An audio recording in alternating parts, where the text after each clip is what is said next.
Dr. Eric Kelly III and a host of phenomenal speakers from all around the globe for this 7-day virtual event that you don't want to miss.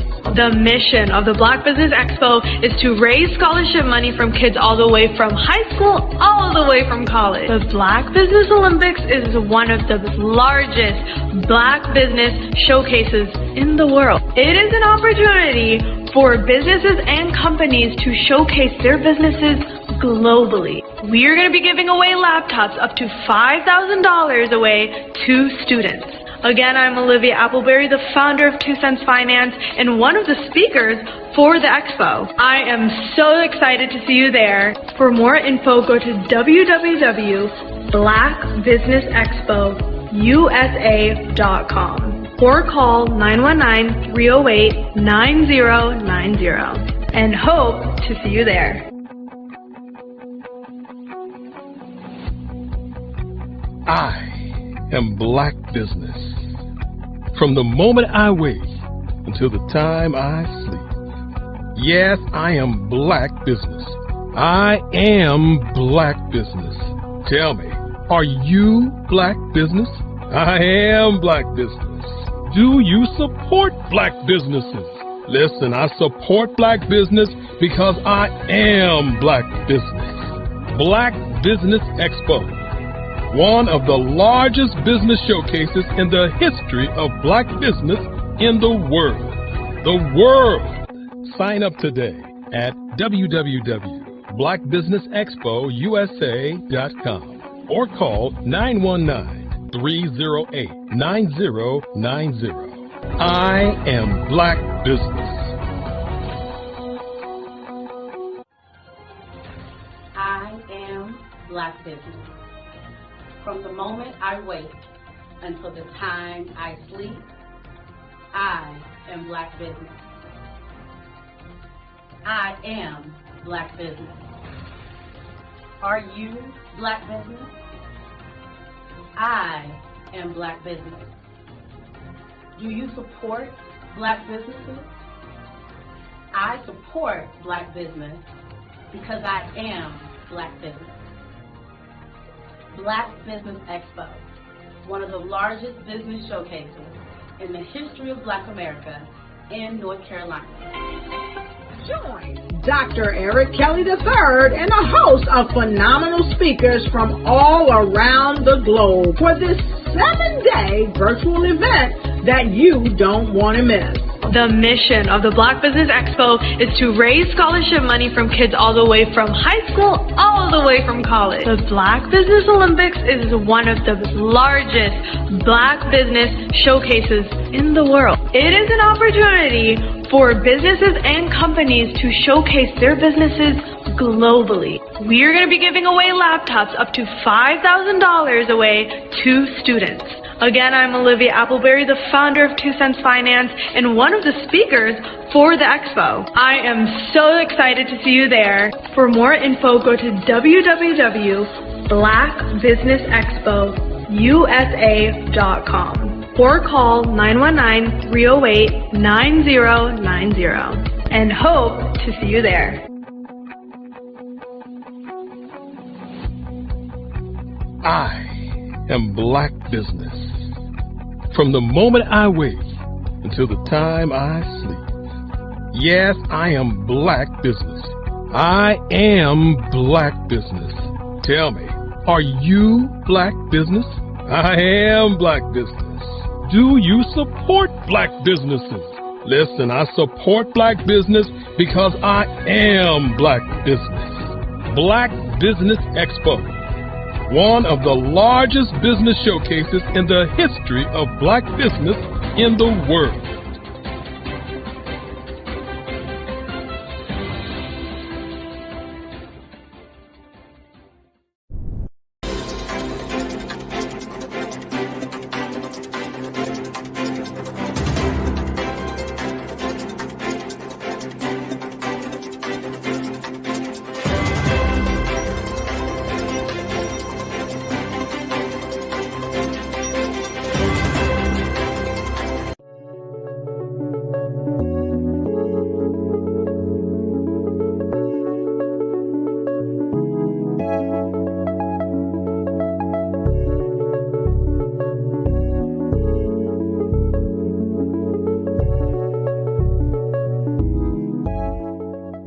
passion has been around helping communities of color and historically underrepresented and underserved communities, minority, rural, veterans, persons who are differently abled, in the intersection of education, innovation, technology, industry, and let's throw some entrepreneurship in there just for fun.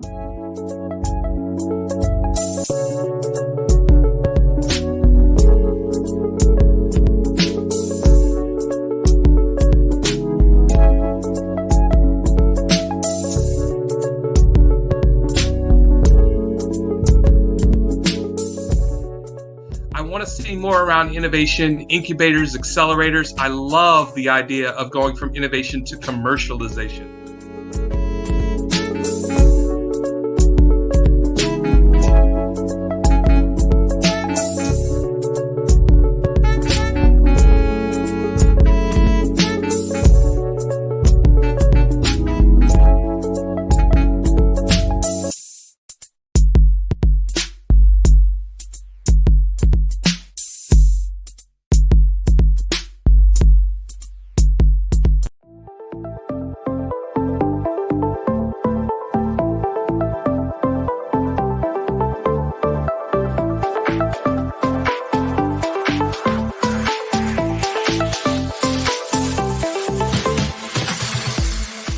You need to be messaging and communicating to a lot more folks and getting them committed to you as a brand and feeling that you are trustworthy, as a subject matter expert, and for their needs and their pain points. That says, look, here are my pain points. Here's the problem that I have that I don't want, or the benefit that I want that I don't have.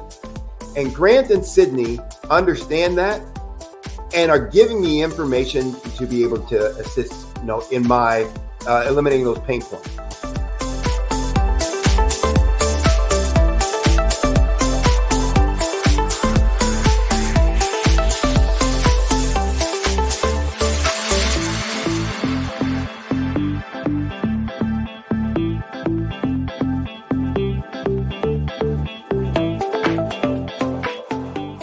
You're going to get a lot out of this workshop. We're going to show you ways that you can begin to look at this particular problem, that you can apply different formulas, techniques, and skills. They're going to get you to that next level. And then you'll understand the value that we're bringing.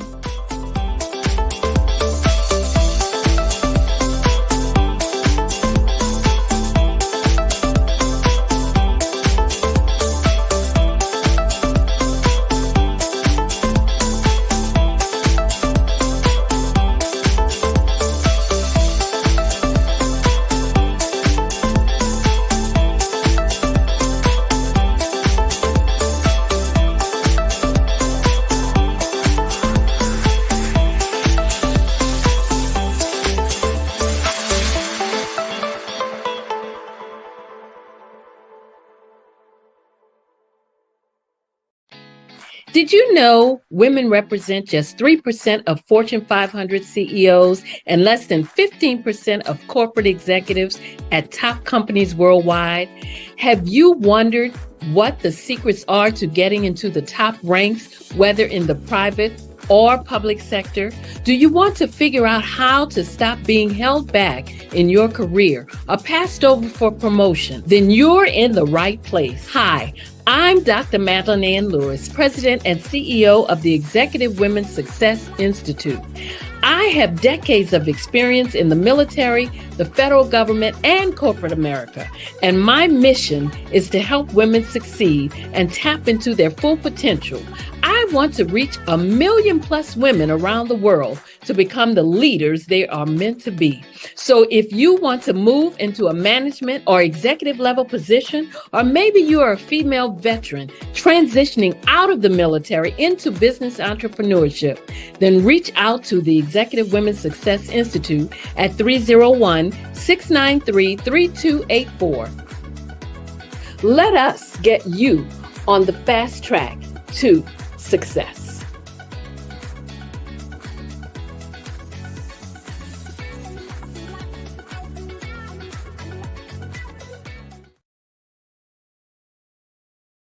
I'd like you to imagine with me, if you will, opening an app where you can collaborate with like-minded individuals from around the world, get inspiration and in-app tools to launch and grow your business, as well as share your knowledge and earn compensation, all in one app. Well, the name of that app is Truso, short for Truly Social. Hi, I'm Matthew Newman, the founder and CEO of Truso. A new concept in social media, Truso is designed from the ground up to be a platform that's both social and empowering for all its users. How exactly do we do that? I'm glad you asked. First, Truso brings the world together via video. Psychologists assert that video provides a significantly more effective connection than audio only. When you enter a community on Truso, you're face to face. Second, on Truso, you don't have to have 1 million followers to monetize. Our business model allows all hosts and moderators to monetize, no matter the size of your following, by 1, producing fee-based content, and 2, inviting others to join the platform as subscribers.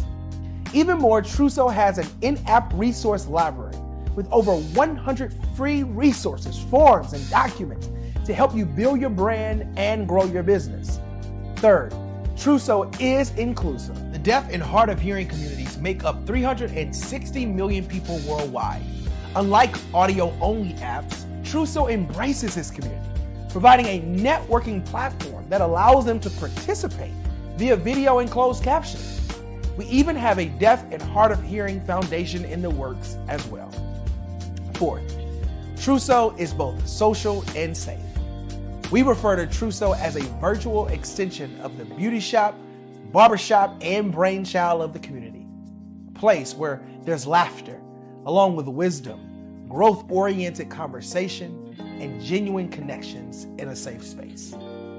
Truso even has proprietary security to ensure we maintain a safe environment for everyone. Where are we at now? Truso is live, y'all. We've launched in beta and we're acquiring users daily. We have an incredible development and marketing team, plus amazing celebrity influencers at the table, helping us spread the word around the globe, beginning within the African diaspora and beyond by creating a safe space for growth, connection, and collaboration. We're truly excited about Truso. We've created something special for which there is a global market. And we invite you to embark on this journey with us as a shareholder. The future for Truso is truly bright. Join us and let's go there together.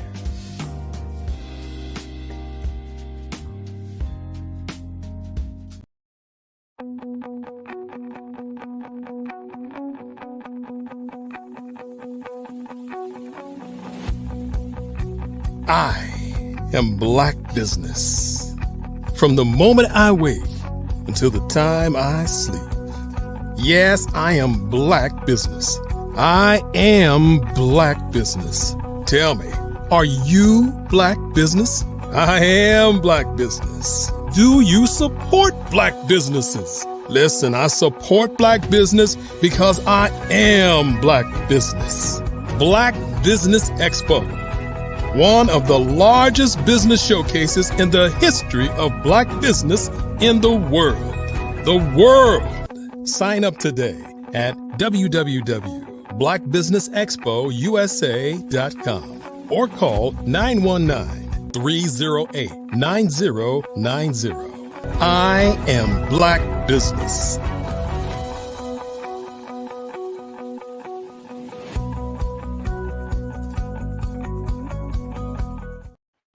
Good afternoon, business owners, entrepreneurs, thought leaders, and corporations. Welcome to the Black Business Network. My name is Grant McGaw, CEO of 5-Star BDM and host of the Follow the Brand podcast and TV series. I am your business moderator for this afternoon on the Black Business Network. The Black Business Network is a 24-hour business network showcasing Black businesses, business owners, entrepreneurs, and thought leaders worldwide. We have speakers from North Carolina, London, Singapore, Africa, Japan, and cities all over the United States. The Black Business Network is a global community sharing its business knowledge to empower, inspire, and educate businesses about business. I am honored to introduce Mr. Gary Thompson, a distinguished figure in the realms of real estate development and investment. Mr. Thompson's journey began with a deep-seated passion for corporate law, leading him to study business law and earn many degrees in marketing, project management, and a master's in international business.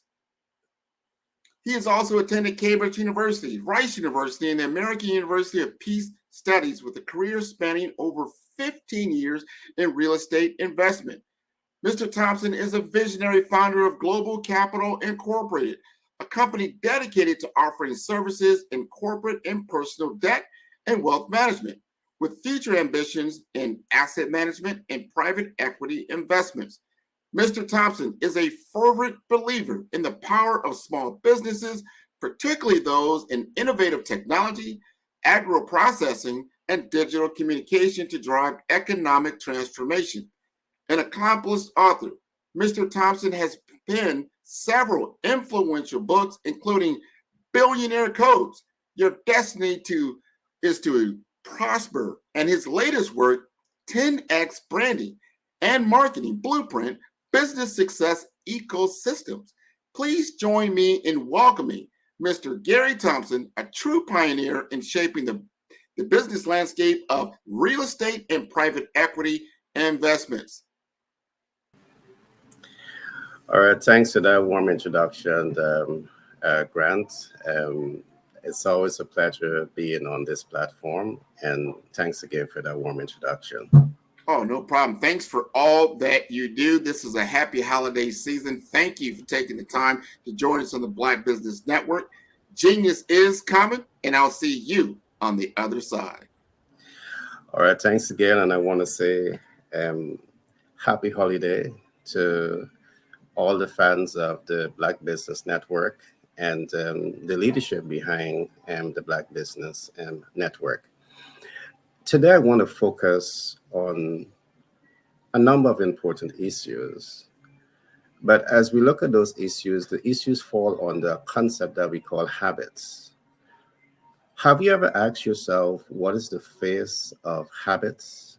Well, today I want to do a deep dive into habits. Why? Because you're going to be successful or you're going to fail in business or in life, largely based on your habits.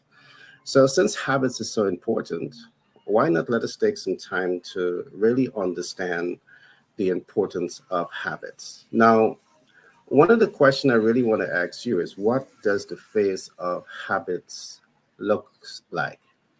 For example, habits and money. What does the face of this look like? Habits and relationship. What does the face of this look like? Habits and business. And habits and self-love. I do believe all of these different areas of habits is relevant to you and your success in business and your success in life. So I will spend some time helping you to understand what the face of habits look like. And I'm trusting that at the end of the day, moving into 2024, you can position yourself to start to take steps to now adopt the right habits that will help to influence the desired results that you want in business or in life. Now let's talk about habits and money.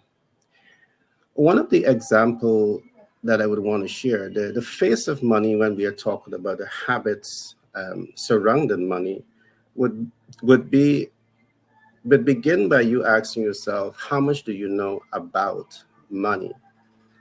In the financial world, we talk about debt financing, we talk about equity financing, we talk about creative capital, and we talk about hard money lending, just to name a few. And you see, many persons want to be successful in terms of money, but you struggle in this regard. Perhaps the reason you're struggling because you don't have the right habits in relation to money.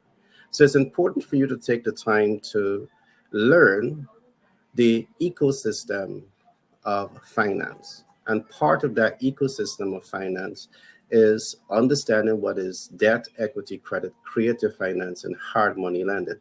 Now, one of the reasons I want to emphasize this is because we see many rising stars in business. You struggle to access the much needed capital that you need to grow and scale. And one of the things I would always say is that there's no shortage of capital. All right. There is massive amount of investment capital that is out there, but you perhaps don't know about it because you don't have the right habits in relation to money. So, as we talk about habits in relation to money, I want to say this. It's not only about understanding capital portfolio, because all the things that I've said earlier on, it relates to understanding financial instruments. But it is also necessary to understand how to access. Because yes, you may spend some time to understand money and how money works, but then you don't understand how to access capital. And as a rising star in business, it's not enough for you to understand these instruments. It's equally important for you to understand how to access. And you need to form the right habits here. Along with knowing how to access capital, it's equally important to understand how to leverage capital. Now, why a clear understanding of how to leverage capital and money is so important? Again, in the financial world, what we see is that many persons who are fortunate enough to be able to access capital, sometimes that capital becomes a liability instead of an asset. And that happens because you haven't yet formed and mastered the right habits in relation to leveraging capital and money in the right way. So part of what we do is to really help you to understand the ecosystem in relation to money. And that's one, to understand capital portfolio. Two is to understand how to access capital. And three is to understand how to leverage capital. And leveraging capital is a very deep subject matter, but I'm not going to go into this today. And one of the things that we will say, and I'm going to give you these tips, is that you want to know how to cash flow capital long before you take it. All right. I repeat this. In terms of your ability to leverage capital and forming the right habits around leveraging capital, you want to always put yourself in that position of strength where you know how to leverage this capital and how to cash flow this capital before you take it. Now, many persons take capital and then they try to figure out how to leverage. And you're taking capital and you're subject to annual percentage rate. That means you're going to be paying a cost for the capital, but you still yet haven't mastered the art of leveraging and cash flow optimization. So before you take that, ensure that you know how to leverage. Another element of habits that you need to form around finance is capital mitigation. And this is very, very important because, again, it's a subject that is not discussed enough. We have millions of people, hundreds of millions of people who are accessing capital every year, either to buy your first home or to buy your second home or to invest into business. And you understand, yes, that when you access capital, the capital, which is your principal balance, is going to be subject to annual percentage rate or interest rates. And sometimes this is as much as you know about it. But what if I'm to say to you that there are ways in which you can manage your capital, meaning that you're managing the cost that you're paying for capital. Now, this has everything to do with how much you know or the people around you understand about capital or debt mitigation. The ability to mitigate debt means that you understand how to manage your debt cost, how to exit your debt portfolio, and how to take out your gains and up-level that. Again, this is us to give you a high-level overview of some of the essential habits that you need to form when you're positioning yourself for success. All right, we are now looking at the phase of habits. And these are essential habits that you need to have when you're in business and when you want to position yourself for success. Now, let's look at another area of habits. And we're looking now at habits and relationship. How important is relationship to you? And how important is this habit? whether you're in business or you're in life. Well, I want to say this to you. Habits and relationship is absolutely necessary. And just let me try to put a face to this. One of the things that you want to do is to master the art of winning while enabling others to win. Let me repeat this. One of the things in terms of relationships and habits that you want to really learn, apply, and master, you want to master the art of winning while enabling others to win. In other words, what I'm saying, the habits that you need to have around relationship, it's like a two-way street. It's about you giving and it's about you receiving. It's about you receiving and it's about you giving. And you bring balance to relationships when you're doing this. Let's take for another example, you have a business and all you want to focus on is cash flow optimization, but you're not taking the time to ensure that your ideal client, they are receiving the value that they deserve. But to ensure that the ideal client is receiving the value that they deserve, you need to ensure that you're taking the time to understand what are their needs, wants, and expectations, and make a commitment to deliver value above and beyond their expectations with the highest degree of consistency. And that's what relationship is looking like. When you approach relationship in this way, because your focus is not on cash flow optimization only, but your focus is also on ensuring that the consumer experience the highest level of customer satisfaction, they're happy and they're more motivated now to spend with you. Relationship is about win-win situation. Is about win plus win equals wins. In other words, everyone in the ecosystem of relationship must win. All right, what are your habits in relation to this? These are all habits. And again, as I said at the beginning, people rise and fall on habits.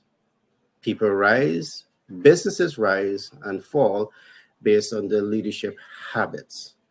So these are important concepts for you to think about. All right. So the next habit that I want to look at, which I believe is very, very important, is habits in business. You see, to be successful in business, it's going to be influenced by the habits around understanding business ecosystem, the habits around applying yourself at the right systems and processes in relation to business. And what does the face of that look like? And I'm just going to look at some areas because business is a very broad ecosystem. And I can take perhaps days, weeks, or months just dipping into the realities of business. But I'm going to give you some essential habits that you need to form around business. One of the essential habits that I would want you to consider is mastering your MVO. Now, you're going into business. One of the habits that you really want to learn, apply, and master is how to master your MVO. Now, what is the MVO? The MVO stands on 3 spectrums. Spectrum 1, we talk about what is your minimum viable offer. Spectrum 2, we talk about what is your most viable offer. And Spectrum 4, we talk about what is your maximum viable offer. And these are important concepts that you need to master. Why? In business, it's saying to you that you need to understand your value offer so well that you have mastered your craft in relation to whatever you're offering to the public. All right? It means that you know that your value offer is going to deliver on expectations. It's going to deliver above and beyond expectation because you have mastered your value proposition. All right? These are habits that you need to form. Another habit on business that I'm going to talk about today is mastering your MVTM. Now, what exactly is your MVTM?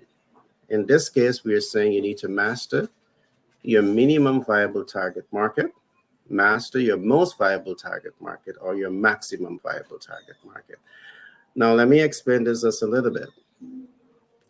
Any attempt to master your minimum viable target market or most viable target market, it means that you're taking the time to understand your consumers. You can't master what you don't understand.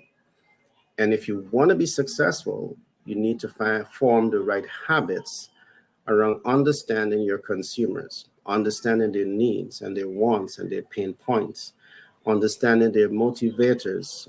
You need to invest time to understand this. Forming the right habits around these areas is what's going to help you to be more successful in the relationship you're having with the client. Now, to some, this might be irrelevant, but I want to say to you, it is absolutely essential. And let me explain why. Very often we see business leaders adopt and practice some of the wrong habits. And what am I talking about? Adopting and applying the wrong habits. You adopt and you apply the wrong habits when you start a business without taking the time to understand who's your ideal client, without taking the time to understand the size of your market, without taking the time to understand if your ideal client has the ability and the willingness to invest in your MVO. You don't know none of this, but here you are trying to position yourself to become an icon in business, and you have all the wrong habits. To have the right habits in business means that you are taking the time to understand your target market based on their needs and their wants and their expectations and their dreams and their hopes and their aspirations. And based on the fact that you understand this, you're now innovating your products and services to appeal to those specific interests. All right. You understand that the ideal client, they also have the ability and the willingness to invest with you. This type of habits may collapse into research. What is your habits in terms of research, in terms of collecting these essential body of knowledge that is informing your business decision process? Right and wrong habits. You need to have the right habits here. Now, once you would have taken the time to build mastery around your value proposition and build mastery around understanding your target market, you want to ensure that these things are perfectly aligned.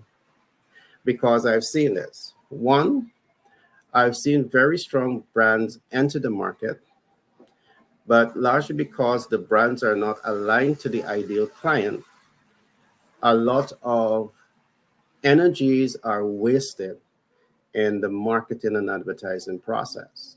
You're advertising, but you're not reaching the ideal client. You're not reaching the ideal client because you didn't form the right habits around collecting data, analyzing data, responding to data, and possibly mitigating data in terms of ensuring that you are making impact. You're reaching and you're making impact with the ideal client.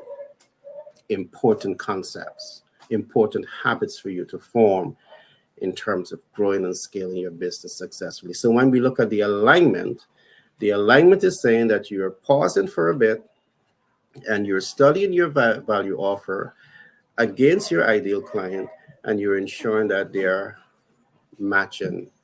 It's like a puzzle. If the puzzle is wrong, it's not going to fit. If the product that you offered is not relevant to the ideal client, they're not going to respond to it. And this is another reason why you're going to fail, because again, wrong habits. So it's important that you commit the time to really understand the right habits in growing and scaling a business, and that will help you to be successful. The last concept that I'm going to share on habits now relates to mastering your TOPAC, your TPOC. This is a new concept that we have developed. And just before I go into TOPAC, which is targeted performance outcome, I want to say this to the audience. To learn more of what we are talking about here, you can go to one of our websites, which is the bestsellerportal.org. And when you go to the bestsellerportal.org and you go on products, you can go to ebooks, and you will see a number of our books. I have, I think, about 9 books out there right now under the title Master the Sales Communication Process.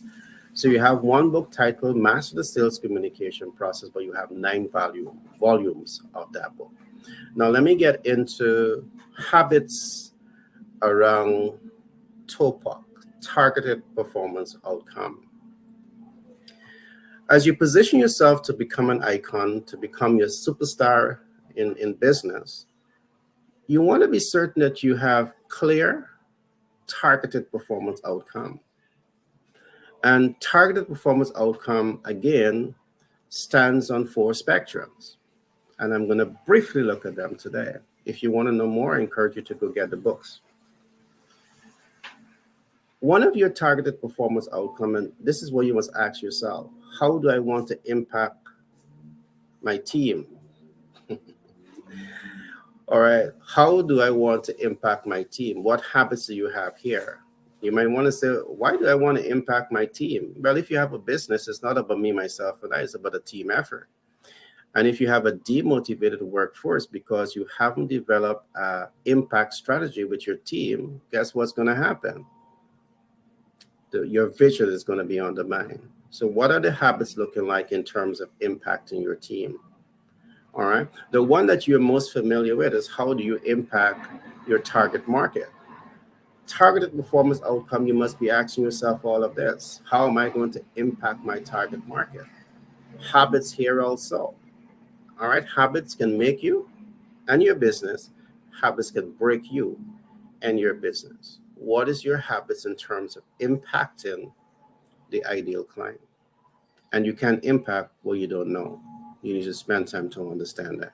You need to spend time to understand it and then develop your game plan.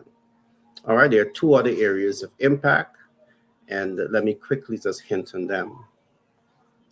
How do you want to impact the general public? As a rising star in business, you might want to say, why do I want to impact the public? But let me say this.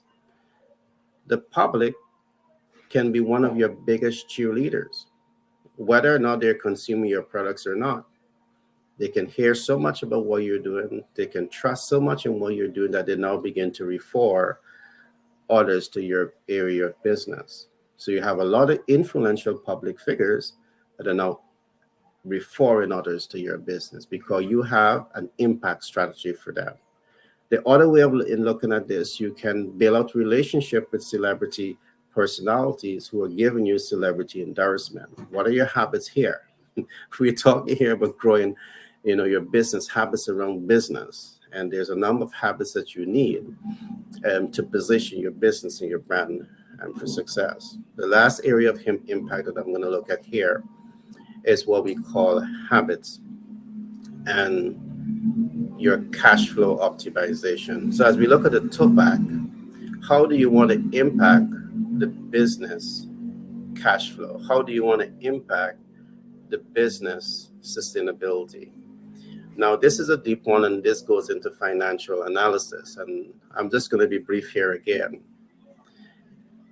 In our context, while it is nice to build a strong brand and cash flow that brand, you always want to ask yourself, what do you do with your excess liquidity?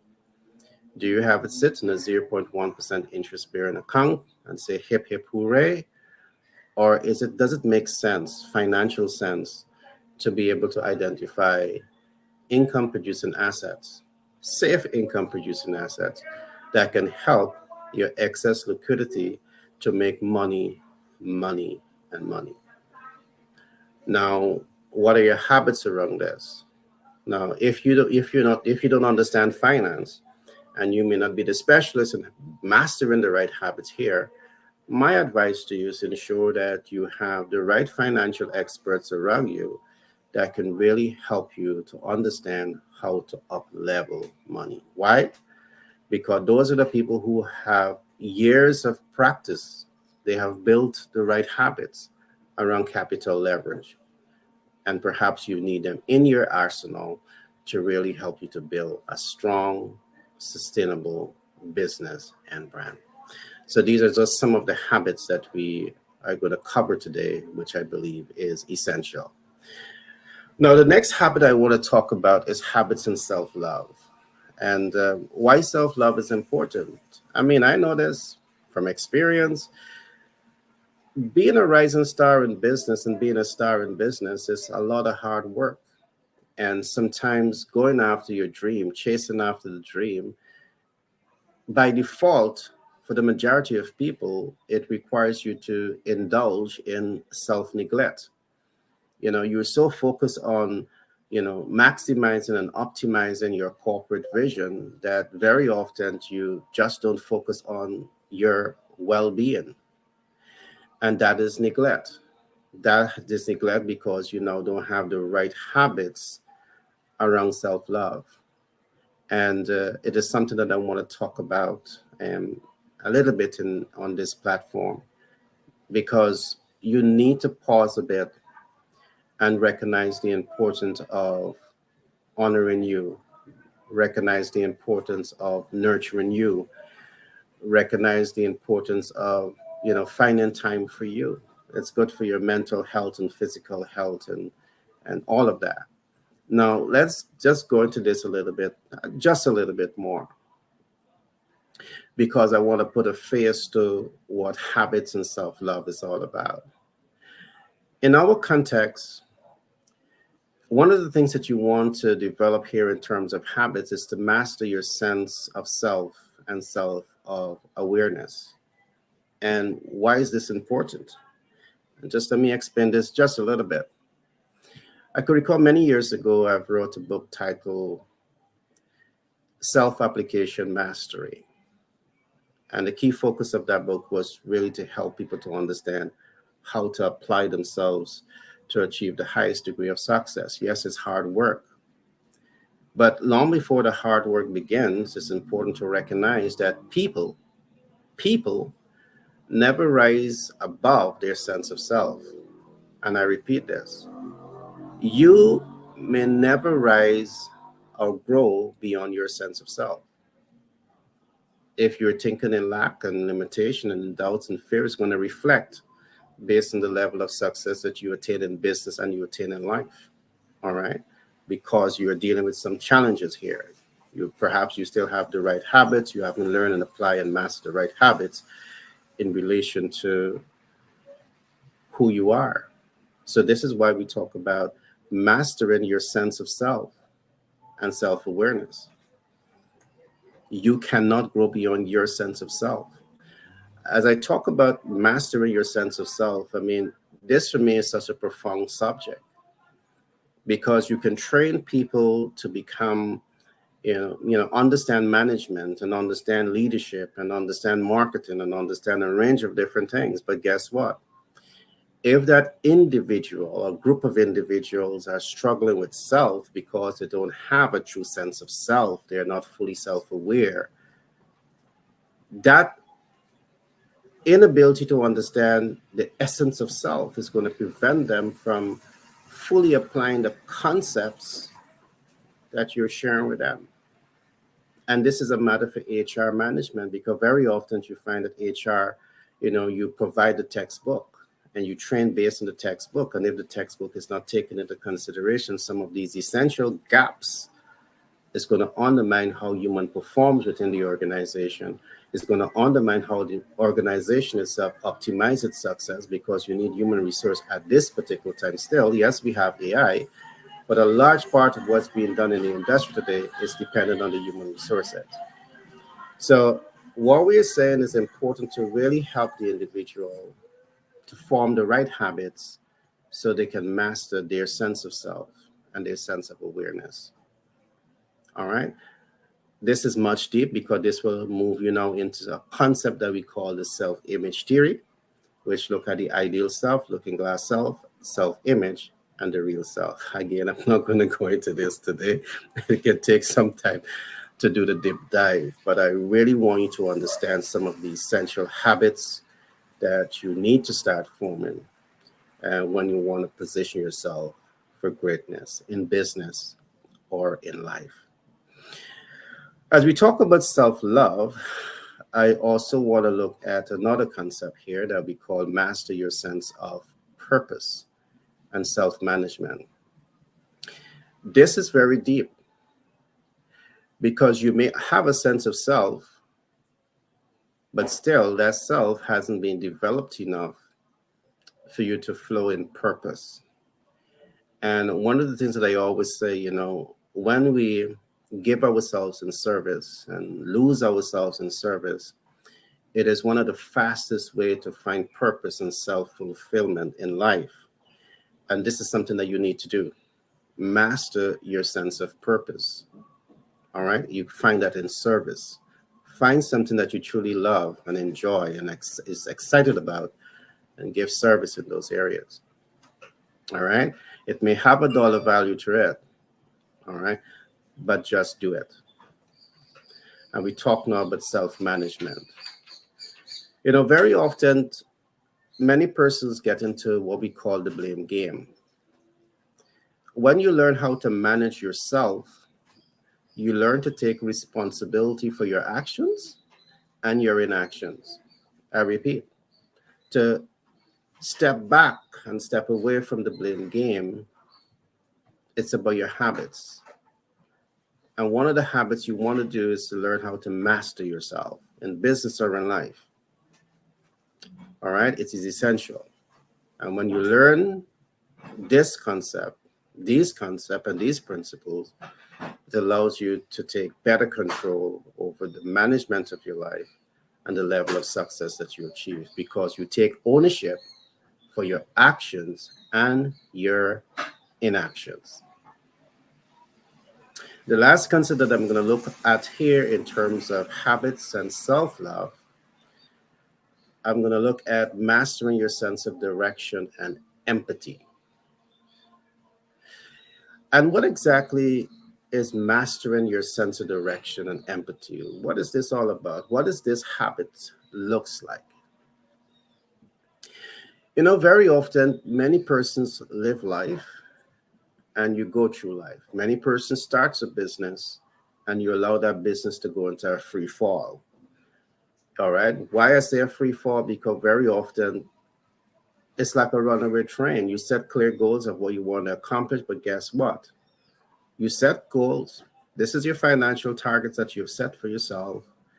But year after year, you are not attaining that financial target. Why? Because you are not fully managing that process. So mastering your sense of direction, it means that you know where you want to go, why you want to go there, and how to get there. Another picture here is to see that you are the captain of your ship. And on one side, you have two captains at sea. One captain, he has a complete set of data that is giving him direction as to how to navigate the sea.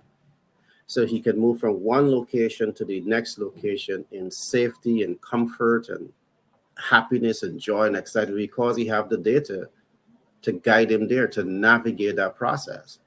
So he has a clear sense of direction. He knows where he wants to go, why he wants to get there, and how to get there. On the other hand, you have another captain, and he's just assumed the position of being a captain. And guess what? He just decided to captain that ship with no experience, no knowledge, no know-how. What do you think is going to happen to that ship? It's going to go all over the place. Wherever the ebb and flow of the sea go, the ship is going to go with it. So having a sense of direction, it means that you're taking ownership of your business. You're taking ownership of your life. And you're saying to yourself, this is where we are going. This is why we're going here. And this is how we're going to get there. What are your habits around these things? You need to ensure that you have the right healthy habits that is going to pay you and the collective the dividends that you need to feel successful. All right. So I trust that so far you are enjoying my little talk on the face of habits. All right. If you want to be successful in business and in life, you need to have the right habits. Now, habits make it a man. All right. Habits make it the man. You rise and you fall on habits. All right. Now, habits pushes you forward, but habits also pulls you back. And habits can also keep you stagnant. And you need to make a conscious decision which one of these habits you are adopting and which one of these habits is being reflected in your life. Are you adopting habits that are pushing you forward, or are you adopting habits that are pulling you back? On the other side, are you adopting habits that is keeping you stagnant? It's important for you to ask yourself these questions, because habits functions and operates on three spectrums. The right habits can push you forward, and there is where you want to go. You want to move forward in your business. Every year you want to grow and you want to expand. But what is the face of habits? I've just discussed some of them. You don't want to go forward by having the right habits today, and then you start to come back because you're adopting the wrong habits. Perhaps some of the wrong habits that you're adopting is that you're not thinking enough about building healthy, productive relationship with your team, healthy, productive relationship with your ideal client, healthy, productive relationship with the public. Perhaps these are habits that you've fallen back on. And when you fall back on this, guess what? Habits pulls you back. You rise and you fall on habits. The next thing that you don't want to do is to allow habits to hold you and keep you stagnant. Yes, habits may push you forward, but as you go forward, year after year, you're stagnant in this particular area. Or you're not moving forward at all, and you're stagnant because of habits. You see, habits are things that you can change. If habits are not working for you, and perhaps you don't know the right habits that you should adopt to be successful in business and in life, you can get a mentor. You can get a coach.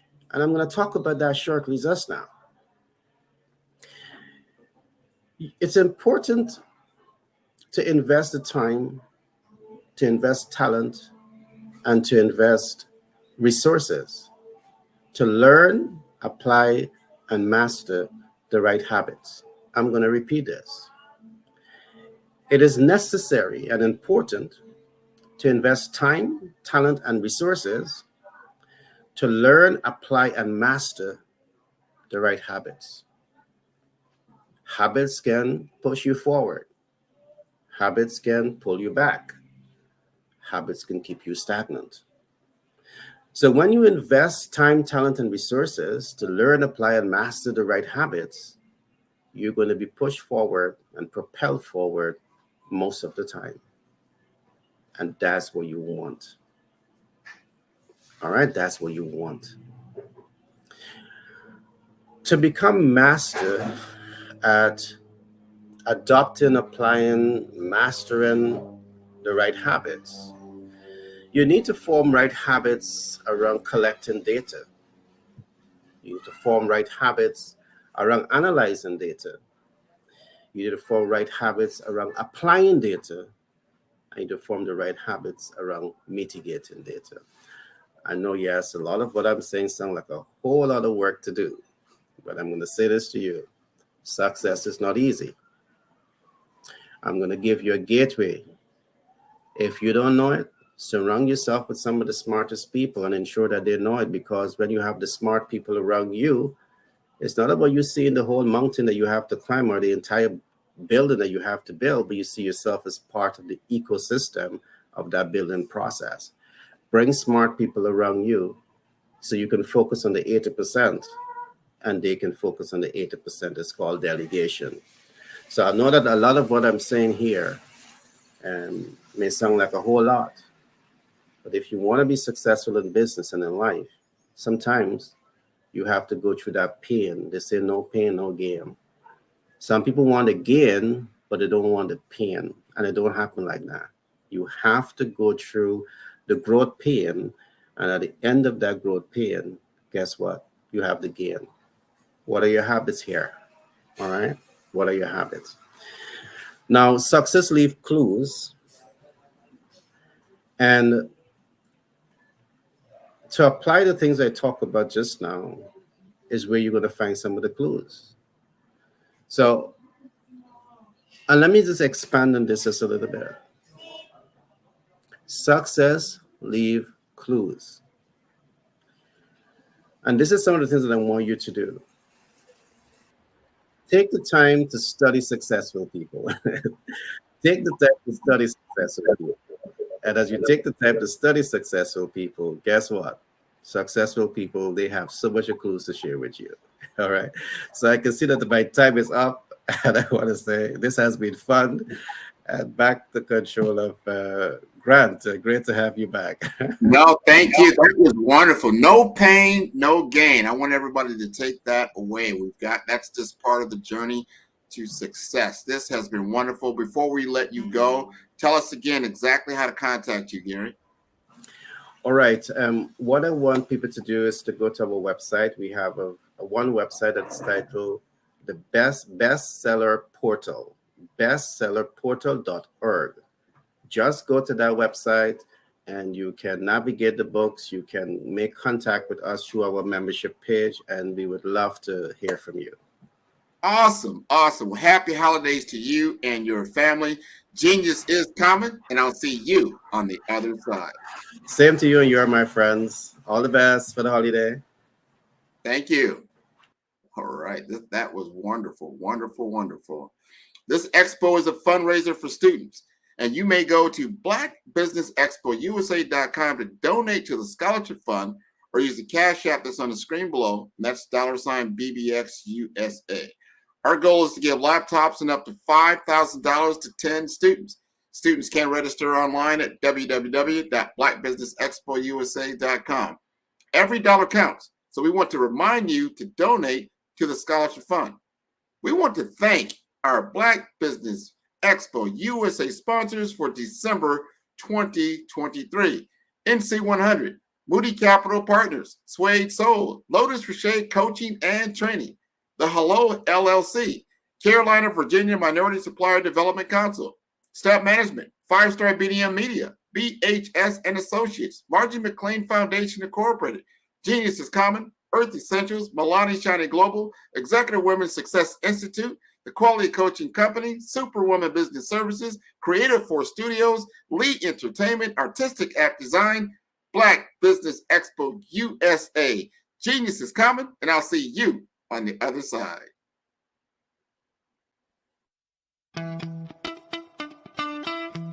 How many times have you been asked to help someone you didn't even know, a student, a business entrepreneur, or did you ever even ask, where did they end up?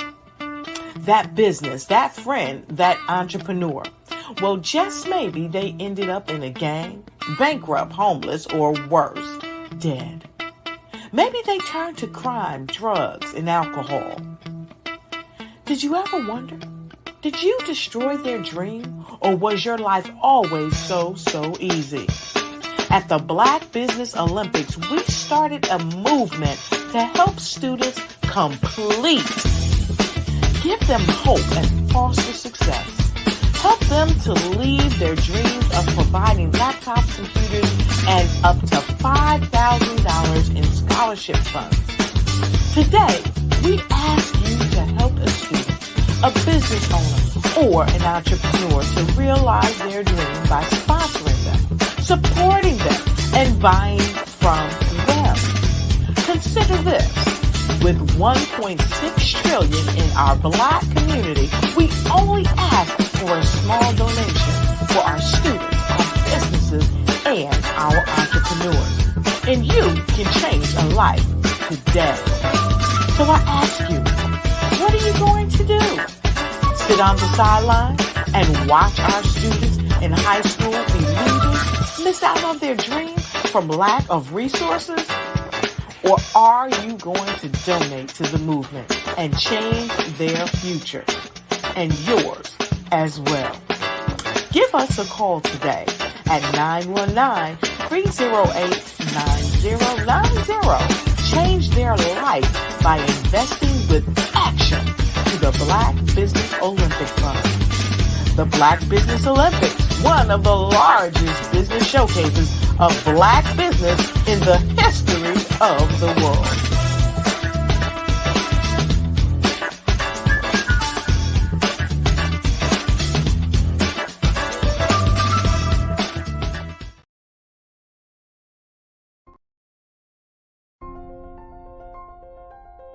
What if you could build your own city?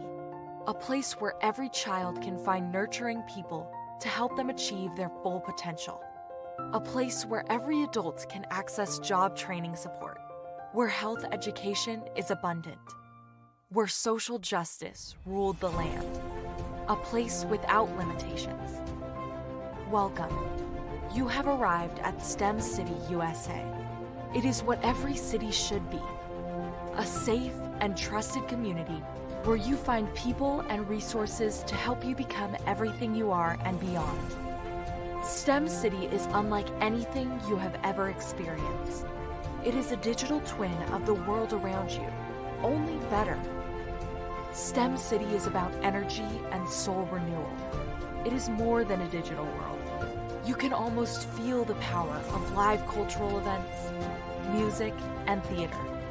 STEM City promises a better future for children with caring mentors and hands-on activities with dedicated tutors to support our youth. STEM City is your passport to a healthy lifestyle with weekly events addressing our community's many issues. STEM City is your financial well-being with helpful information on wealth management, career advancement, job training, and so much more. STEM City is the community you deserve. It is the city where your dreams can come true. STEM City USA, a place in the sky that is accessible to all who reach for the stars.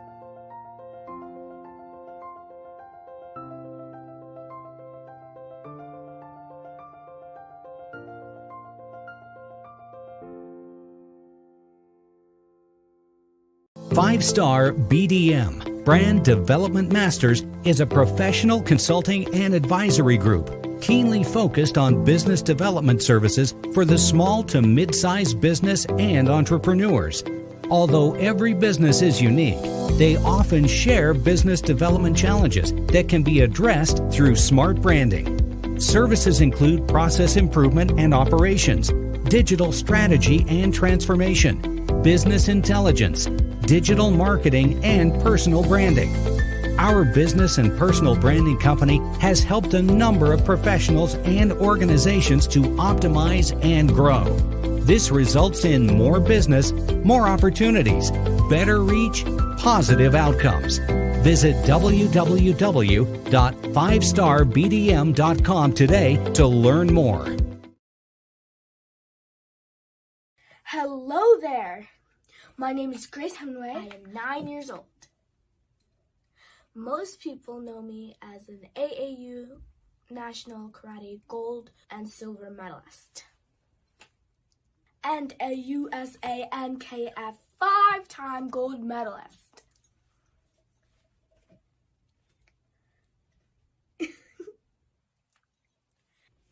Most people know that I am Miss Shrewsbury and also a member of the student council.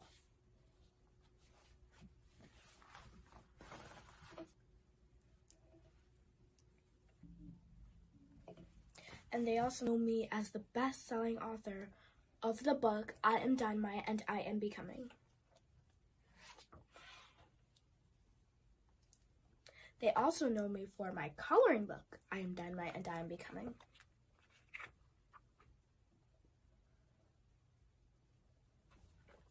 But what you or anyone else don't know about me is that 2 years ago, 2019, May 23rd, 2019, I had nearly drowned. But by the grace of the Lord, I am still alive and I'm very happy and pleased.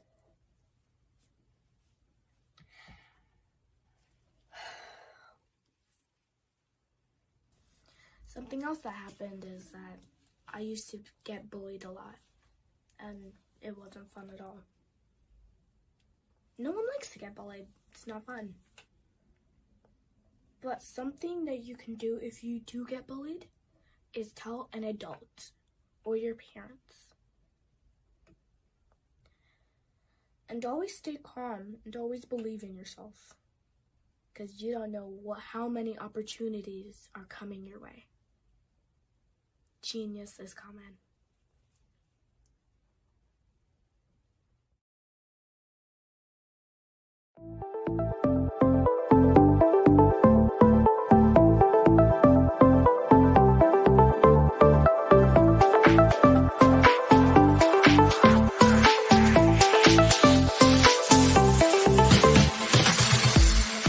You need to be messaging and communicating to a lot more folks and getting them committed to you as a brand and feeling that you are trustworthy, as a subject matter expert, and for their needs and their pain points. That says, look, here are my pain points. Here's the problem that I have that I don't want, or the benefit that I want that I don't have.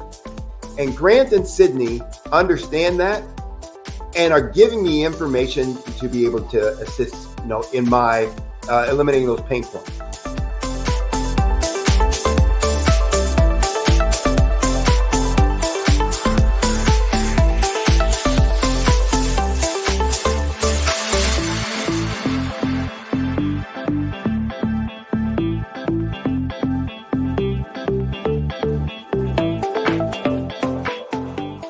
You're going to get a lot out of this workshop.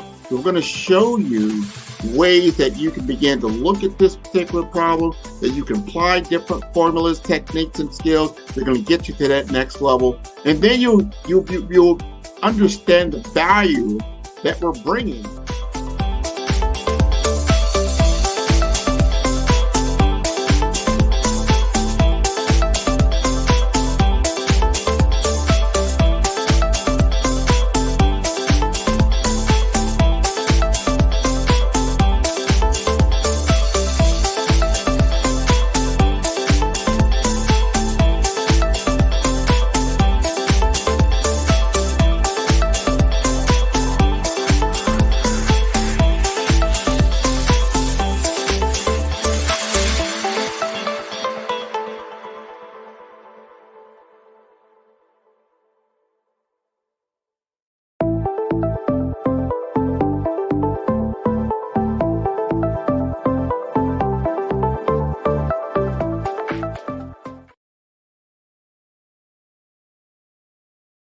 I'm Kennedy Harris. My genius is being an entrepreneur.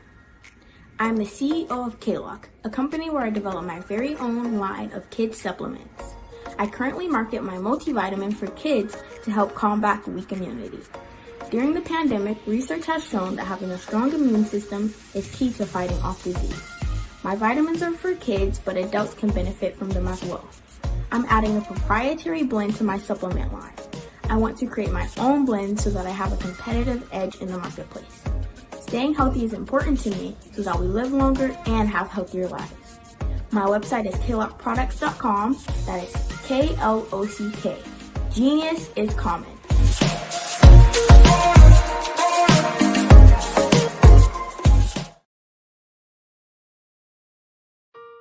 Hello, this is Israel, and I am CEO of Daydreams Interactive and author of Princess Planet.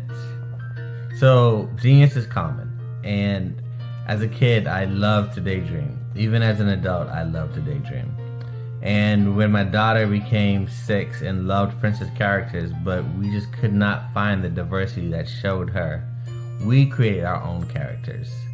So, for instance, you have Princess Nulu right here. Princess Nulu is from Uganda, and her genius is that she loves to take care of animals. She can actually even listen and hear what they say. And then we have Princess Isabella right here. Princess Isabella, she's from Cuba, and her genius is biochemistry. One day she hopes to eliminate disease.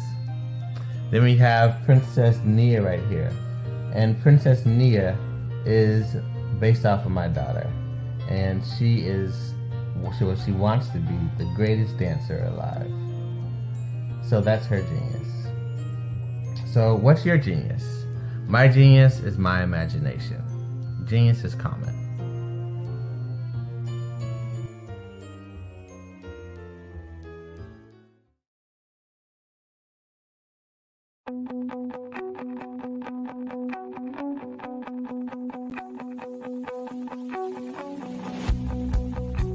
I am Black Business. From the moment I wake until the time I sleep. Yes, I am Black Business. I am Black Business. Tell me, are you Black Business? I am Black Business. Do you support Black businesses? Listen, I support Black business because I am Black Business. Black Business Expo, one of the largest business showcases in the history of Black business in the world. The world! Sign up today at www.blackbusinessexpousa.com or call 919-308-9090. I am Black Business.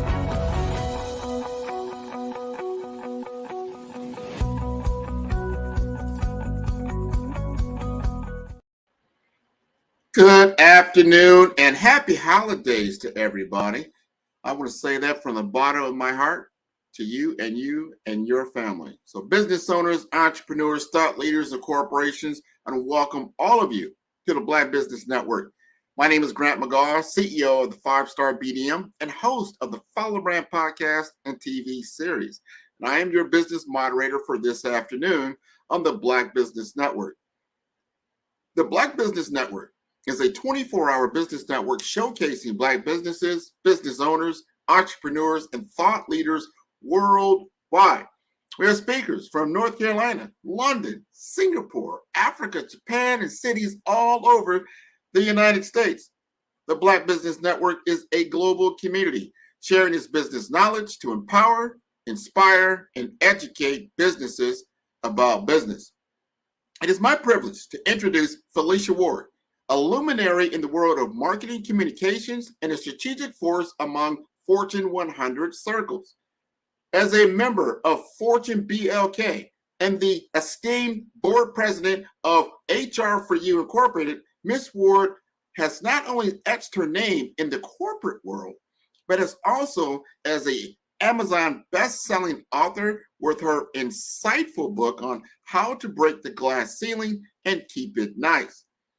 Boasting over 35 years of experience, Felicia Ward is a revered senior advisor, spokesperson, and consultant. Her expertise is sought after by C-level executives, dignitaries, and politicians, especially in the critical areas of crisis response and reputation management. At the helm of Felicia Ward Marketing, she stands as the principal strategist, where her unique and proprietary strategic leadership visibility framework empowers servant and executive leaders to elevate their brand authority and visibility.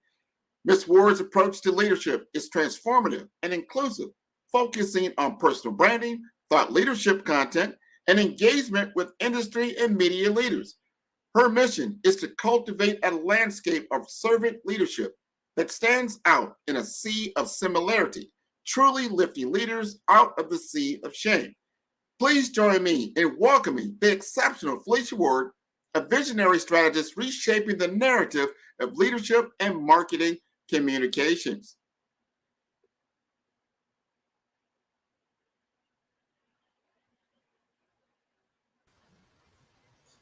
And there she is.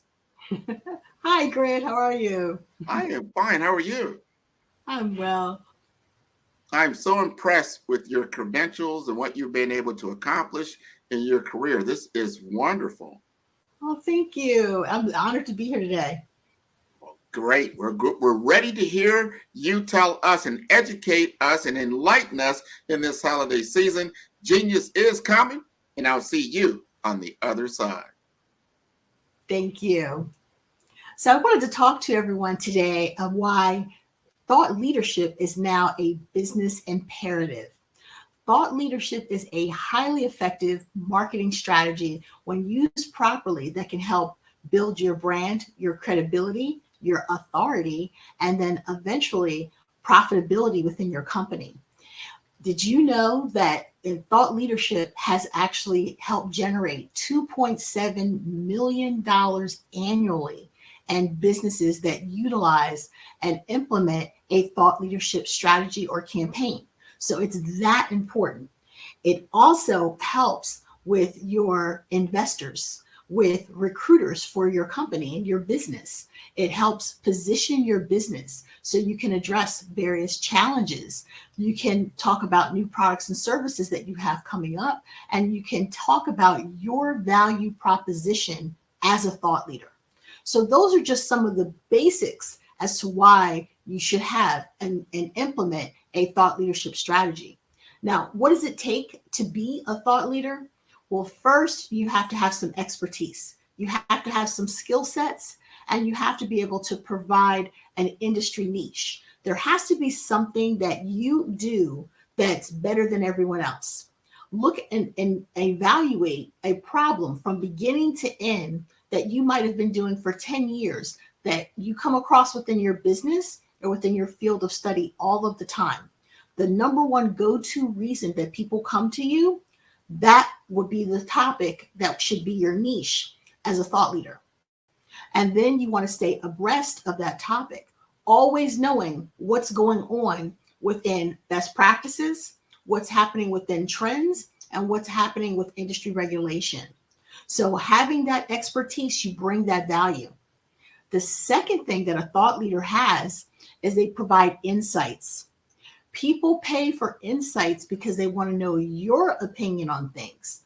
Everybody wants to know what Steve Jobs is going to say next when he was, in charge of Microsoft and Apple. You want to be able to look at someone that is bringing insights that are going to be game changers. Are you providing a perspective that is fresh and new? Are you going up against the status quo? Are you going to be doing things a different way? Or have you nailed down best practice that you've gotten to the point where it's a win, a repeatable process of wins? That's the type of insights that you want to be able to bring. And then perspective. People don't just want to pay to hear a lot of statistics and information. They want to know your viewpoint, your specific perspective on how you think the industry is going to be going. What direction is it going to be going? Which means you need to have vision. For having that type of perspective, you should be bringing vision to the table, and you should think about what are the next steps. If your industry is not doing something, do you have a better recommendation as to what they should be doing? Do you have a framework that you can share that's a repeatable process that will help your peers so that you become a resource of information, or people say, I really would like to hear that person's perspective on new regulation, on new products and services, what's happening within that particular niche or industry. And then the final thing to be a thought leader is content. Content is king. Reason being is that you need to be able to be proliferating through various channels, various audiences, ideal customers, media, analysts. How are they going to get your word out? So the best way to get your word out in thought leadership is through thought leadership content. So people need to see your online presence. People need to be able to see you, hear you, speak with you directly, meet with you online, see you at conferences. You need to have what I call strategic visibility.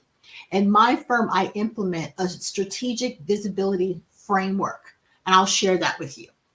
One of the things that you have to do is nail down your ideal customer. Who is your ideal client? So it's not just the person that purchases your products or services.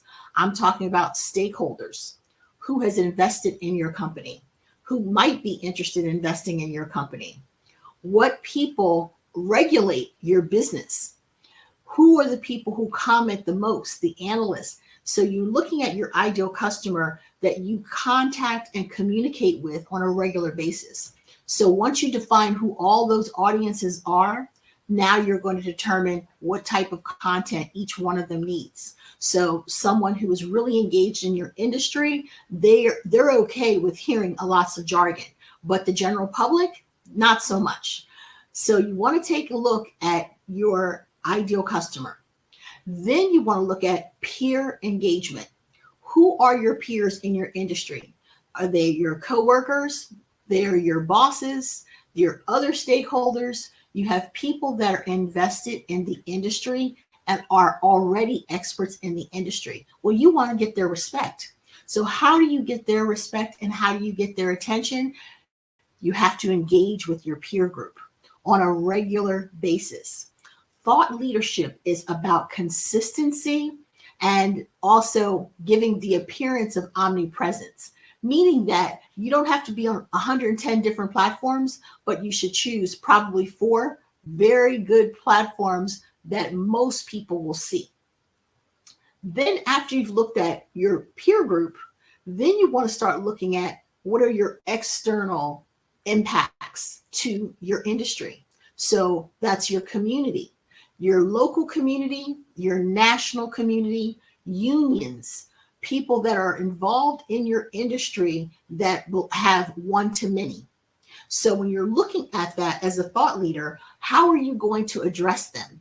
Are you going and attending conferences? Are you making sure that you're doing peer engagement roundtable discussions where you can discuss things intellectually with your peers or higher, talking about problems and things that are coming up or different ways to do something? That discussion has to be had, and you have to have content for that.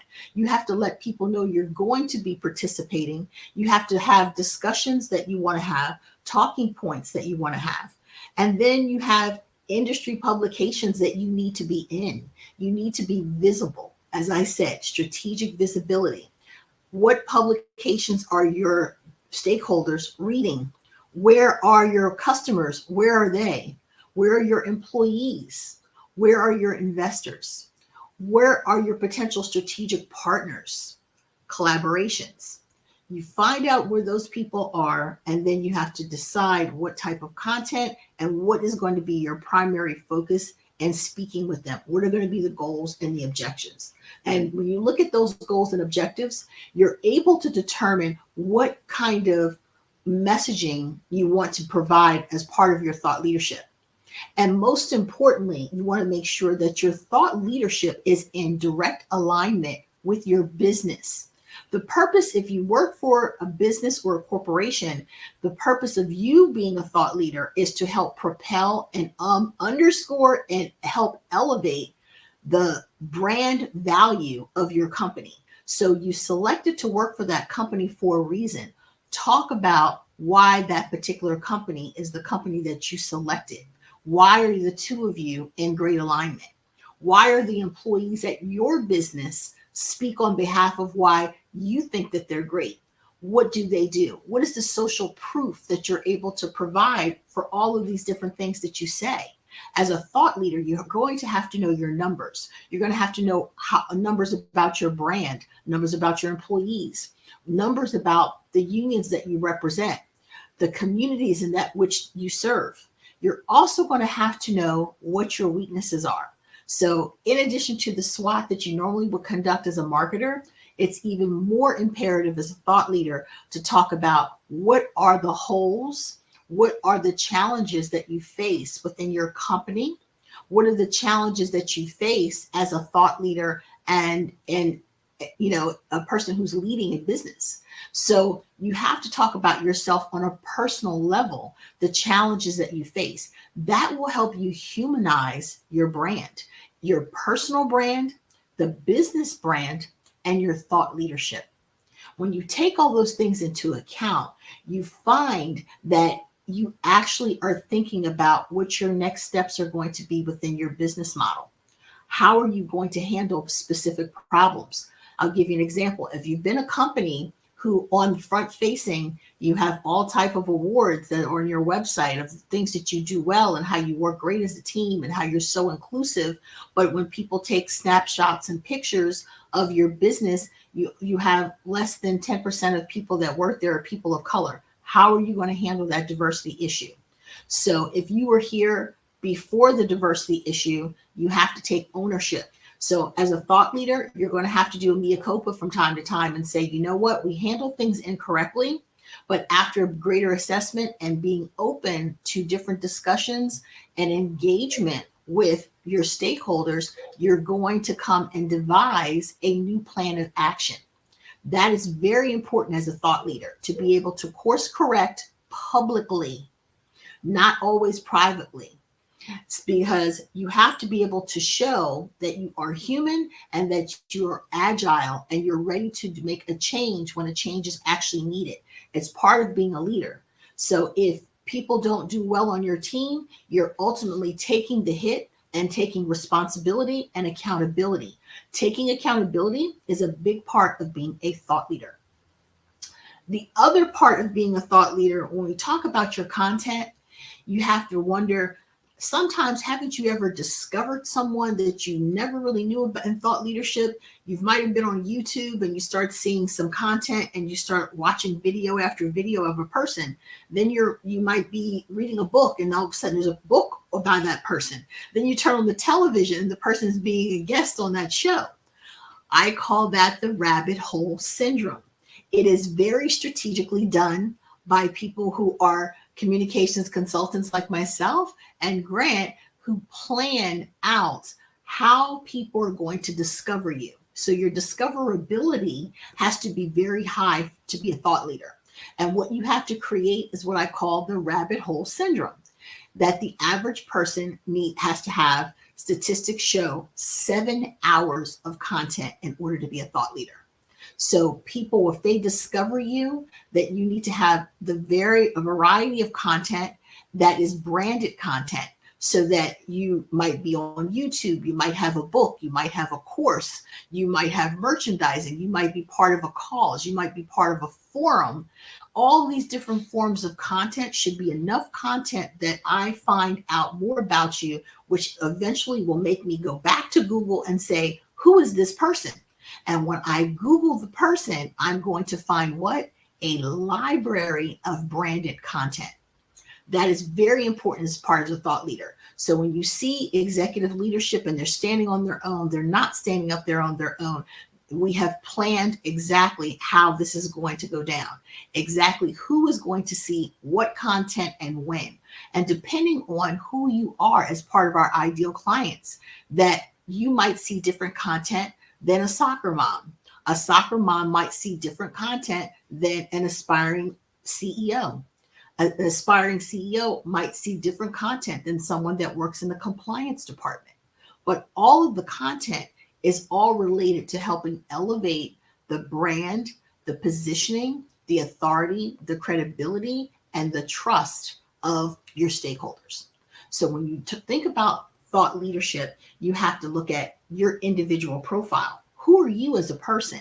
Have you done an assessment as to how you want to help drive your brand, how you want to help be perceived within your company? How is that going to help complement your business? And you as an individual person, how can you humanize your individual personality? So you don't want to change your personality. If you're a very pensive, quiet person, then that is part of your thought leadership. If you're a person that's very gregarious and you're willing to get in there, you have to make that part of your thought leadership. And what ends up happening is whatever your special sauce is, don't dim your light, elevate, illuminate your light. Illuminating who you are, it helps you stand on a better, more stable ground.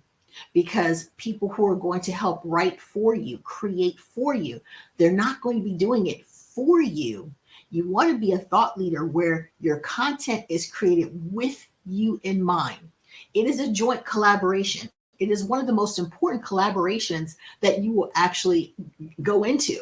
It's a very lengthy endeavor because you have to really think things through on how you're going to be perceived, your company's going to be perceived, your employees are going to be perceived. You're looking at a much higher level and higher thought level. And because of that, you are constantly changing what you might be talking about because behaviors change, the market changes. So you don't fall in love with any one particular thing, but you have core mission, vision, and values, much like your company. But you're in alignment with your company's mission, vision, and values. But now we're going to hear it from the perspective of the CEO. And might I note, it does not always have to be the CEO of a company. You can run a department. You can be the president of your own business. You can become a thought leader, but you have to make the commitment to be a thought leader. You have to decide that you're going to have some sort of balance within your personal life and your work life, and then carve out a whole nother niche for you to be a thought leader. And I try to tell people when we talk about thought leadership, it's like deciding to become a preacher. Preachers have a job that they earn money from, so they're not dependent upon the church, but they also have community engagements and things that they do with their parishioners. But they also have to be in that pulpit every week. That is the commitment. So as a thought leader, you're going to be in a pulpit evangelizing what you think, what you feel, and how you're going to move the needle for business profitability and addressing controversial topics, sometimes agreeing with something that everybody else agrees with, and they want to know, do you agree as well? People are waiting with bated breath to hear what you're going to say. You're going to be in that pulpit talking to people, engaging with people, building key relationships. That is the key for thought leadership. It is not a one-way horn where you're just constantly spewing out everything that you think. By engaging with all your various stakeholders and peers, you're able to get top-down information. You're able to adapt to what is being said. You're able to look from the top down and from the bottom up of what trends and how those trends are going to impact your business. Is it a trend that you need to incorporate in your business, or is it something that you just need to address, but you've decided you're not going to participate? AI is one of those things. It is something that is prolific, so it's not going anywhere. So because of that, how are you going to incorporate and integrate AI into your business? How are you going to work with your employees on AI? How are you going to upskill your employees, your stakeholders? How are you going to be able to help your community? How are you going to help the profitability? How are you going to define that profitability with the advent of AI? That's just one example. So what I love to do, especially with thought leaders, is to get them involved in peer engagements where they're sitting at a round table and they're having discussions with people non-competitive to them, but have the exact same position. There's nothing better than seeing a group of CEOs sit together and have a conversation. But there's also an interesting conversation that takes place when you have people who have different topics, different titles. A town hall meeting where you have a union worker and you have someone who is a receptionist, someone who is a manager, someone who is a union representative, all at the same table sitting with management. Those discussions are very in your face because they're telling day-to-day operations. One of the things as a thought leader that you have to do is what I have a saying, don't be a king dumb, okay? King dumb is a person who is an executive leader who never comes out of the tower of power. They listen to analytics, they listen to their right-hand staffers, and they make decisions. It's one of the worst things that you can do as a thought leader. Thought leaders have to get out and get engaged. You have to be on the pulse of your employees and get their perspective and respect what your employees are telling you because they are the subject matter experts in the field of what they do. Your job as a thought leader is to find out how you're going to help them. to help elevate the business productivity and day-to-day business operations. What is it they need? What are the tools? What are the things that they need? And to be able to get out and speak to more employees to find out exactly what they want. And in the industry to find out what is needed, what changes are being needed. You're supposed to be their champion and their cheerleader. And the only way you're going to be able to do that is to be engaged, to also create content, to actually support what it is that you're trying to do. So people need to at all times be able to hear you, see you, read about you, know as much information about you being kind of like the president running for president of the United States and representing the United States. Well, your little corner of the world is your corporation, and you as a business leader, your business. And who are you promoting? Everyone that helps make it happen. So thought leadership might be a person in the forefront, but behind them, there's a team of people. And who are you advocating for? You're advocating for everything that is good about your industry. Now, what specific types of content should you be putting out? Content about your industry, content about your product and services, and then content about how you're going to do things differently. What is that perspective that you're putting out? What are you going to be doing different within your industry? Are you coming out with a new EV car? And how are you going to do it? Maybe your EV car, I just saw a report where there's a Black business owner who has come up with an EV car to rival Tesla, where the cars are already charged. They charge themselves, and they're able to take a vehicle that is a gasoline vehicle and be able to convert that to an EV vehicle utilizing their tools. That's something that you want to be able to put information out about. So you're constantly being not a consummate salesperson. You're almost like being a congressman, where you're fighting for your people and you're fighting for the things that you think are important, and you're staying engaged so that people know what's important and they start recognizing you, and you being a thought leader and knowing what you say. People start wondering, well, where's this content? Where's he getting it from? Well, when you first start out with your thought leadership content, it is very important to cite your sources of where did you get the information from. You want to get to a place where people know that after a while of following you, that when you start crunching numbers and stating things, they start to accept it as fact. Why? Because from the very beginning, you credited all of your resources, all your sources, and they were able to look those sources up.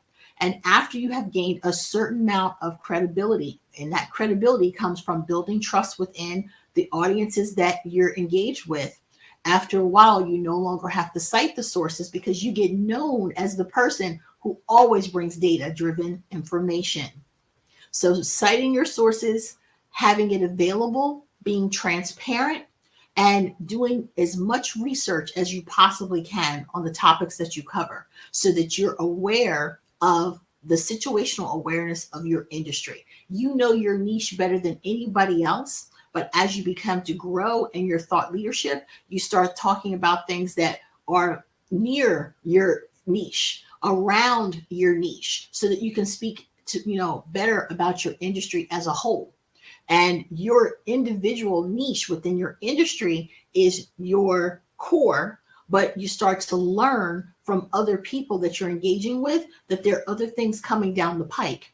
How is that helpful? Because people are willing to pay for merchandise, products, and services that they deem to be premium. So if you are a thought leader and you start talking about something coming down the pike that your business is going to start investing in, people are going to keep a heads up. That's the reason why every time you have Alexa or Amazon says that they're going to do something, everybody, the market goes up. Why? Because they take the time to do the market research.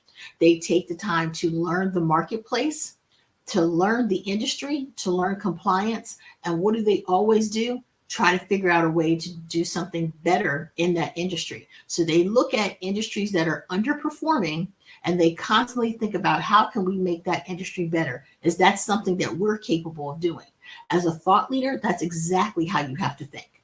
The vision that you bring to the table the knowledge, the insights, and the perspective that you bring are going to help better position your company as a person that actually a product or service is premium, and people will pay more for that premium because they feel it has what added value. So when you add value to people's lives and conversations, you're someone who's going to always be welcome to the table. When you're always welcome to the table, people will want to know what your thought process is. Share your frameworks, share your methodologies. So your day-to-day business operations, if you're able to help someone else in need, then do that. Collaborate with other businesses so that you learn other businesses. As I said, thought leadership is not a one-way street. Thought leadership is a place where people come together and share knowledge, ideas, and talk about the vision for the future and how to make the present better. That is why thought leadership is a wonderful business imperative for you to get involved in. So thank you for this opportunity. I love being here with the Black Business Network, and I hope that all the business owners out there start thinking about how you can get engaged within your community, attending churches, attending events, industry events, things that people do within your company. What do other companies do? Where do they meet? Where do they gather? Where do your customers go? Start going and attending things. Start hosting your own events and creating your own space if one does not exist for you, so that you are putting down and laying the groundwork and planting the seeds for thought leadership. And being African American, it is critical that we start seeing more of us in the marketplace as thought leaders. So I want to see that book. I want to be able to see industry awards and recognition and accolades, apply for them, apply for grants, apply for funding. Make sure that you're writing papers and blogs and newsletters about your business. Make sure you have a website that houses all of your various content and how people can get in contact with you. Engage as much as you can with your peers and also other industries, and then cross-promote the products and services that you have with someone that is non-competitive to you. Get out of the tower of power. Do not remain kingdom. Make sure that you're getting the information internally. You're able to extrapolate that information, analyze that information, and think about how it's going to help serve and make data-driven decisions, and then get out and do engagement with the rest of your stakeholders so that you now have a better viewpoint of how to make a decision and what's happening within the marketplace. So I thank you so much here at the Black Business Network. Again, my name is Felicia Ward. Man, that was wonderful. Great knowledge, wisdom, and insight that any business owner really needs to just really unpack, rewind, listen, really, just get into that, because it's so important as we transform our businesses to be enabled or embedded with digital technology. Mm-hmm. And when you understand that, that means your audio, your visual, everything is now led by these digital platforms. So you've got to get out of your comfort zone. I completely agree with you. Mm-hmm. Become visible. You can be very authentic. You don't have to be perfect to get out there, but to get out there, we're out here right now doing our right. Right. You have to be a few minutes. Sure. What was your interest in personal branding for you? For me, was surviving 4 job layoffs. From like the late 80s, like around Enron, there was all these mergers and acquisitions, and I would go someplace, get settled, and be like, what? You have to look again.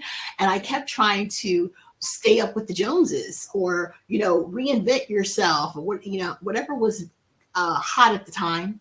And I realized that there was a point where I had all this experience, and I said, you know what? I have to stop doing that. I need to introduce myself and say, this is my value proposition. And basically, I started working then on my personal branding and realizing that that was the key. And I'll tell you a little story. I used to love to hear Lee Iacocca speak. He spoke with such authority, whether you liked him or not. He spoke with authority. Stakeholders were afraid of him.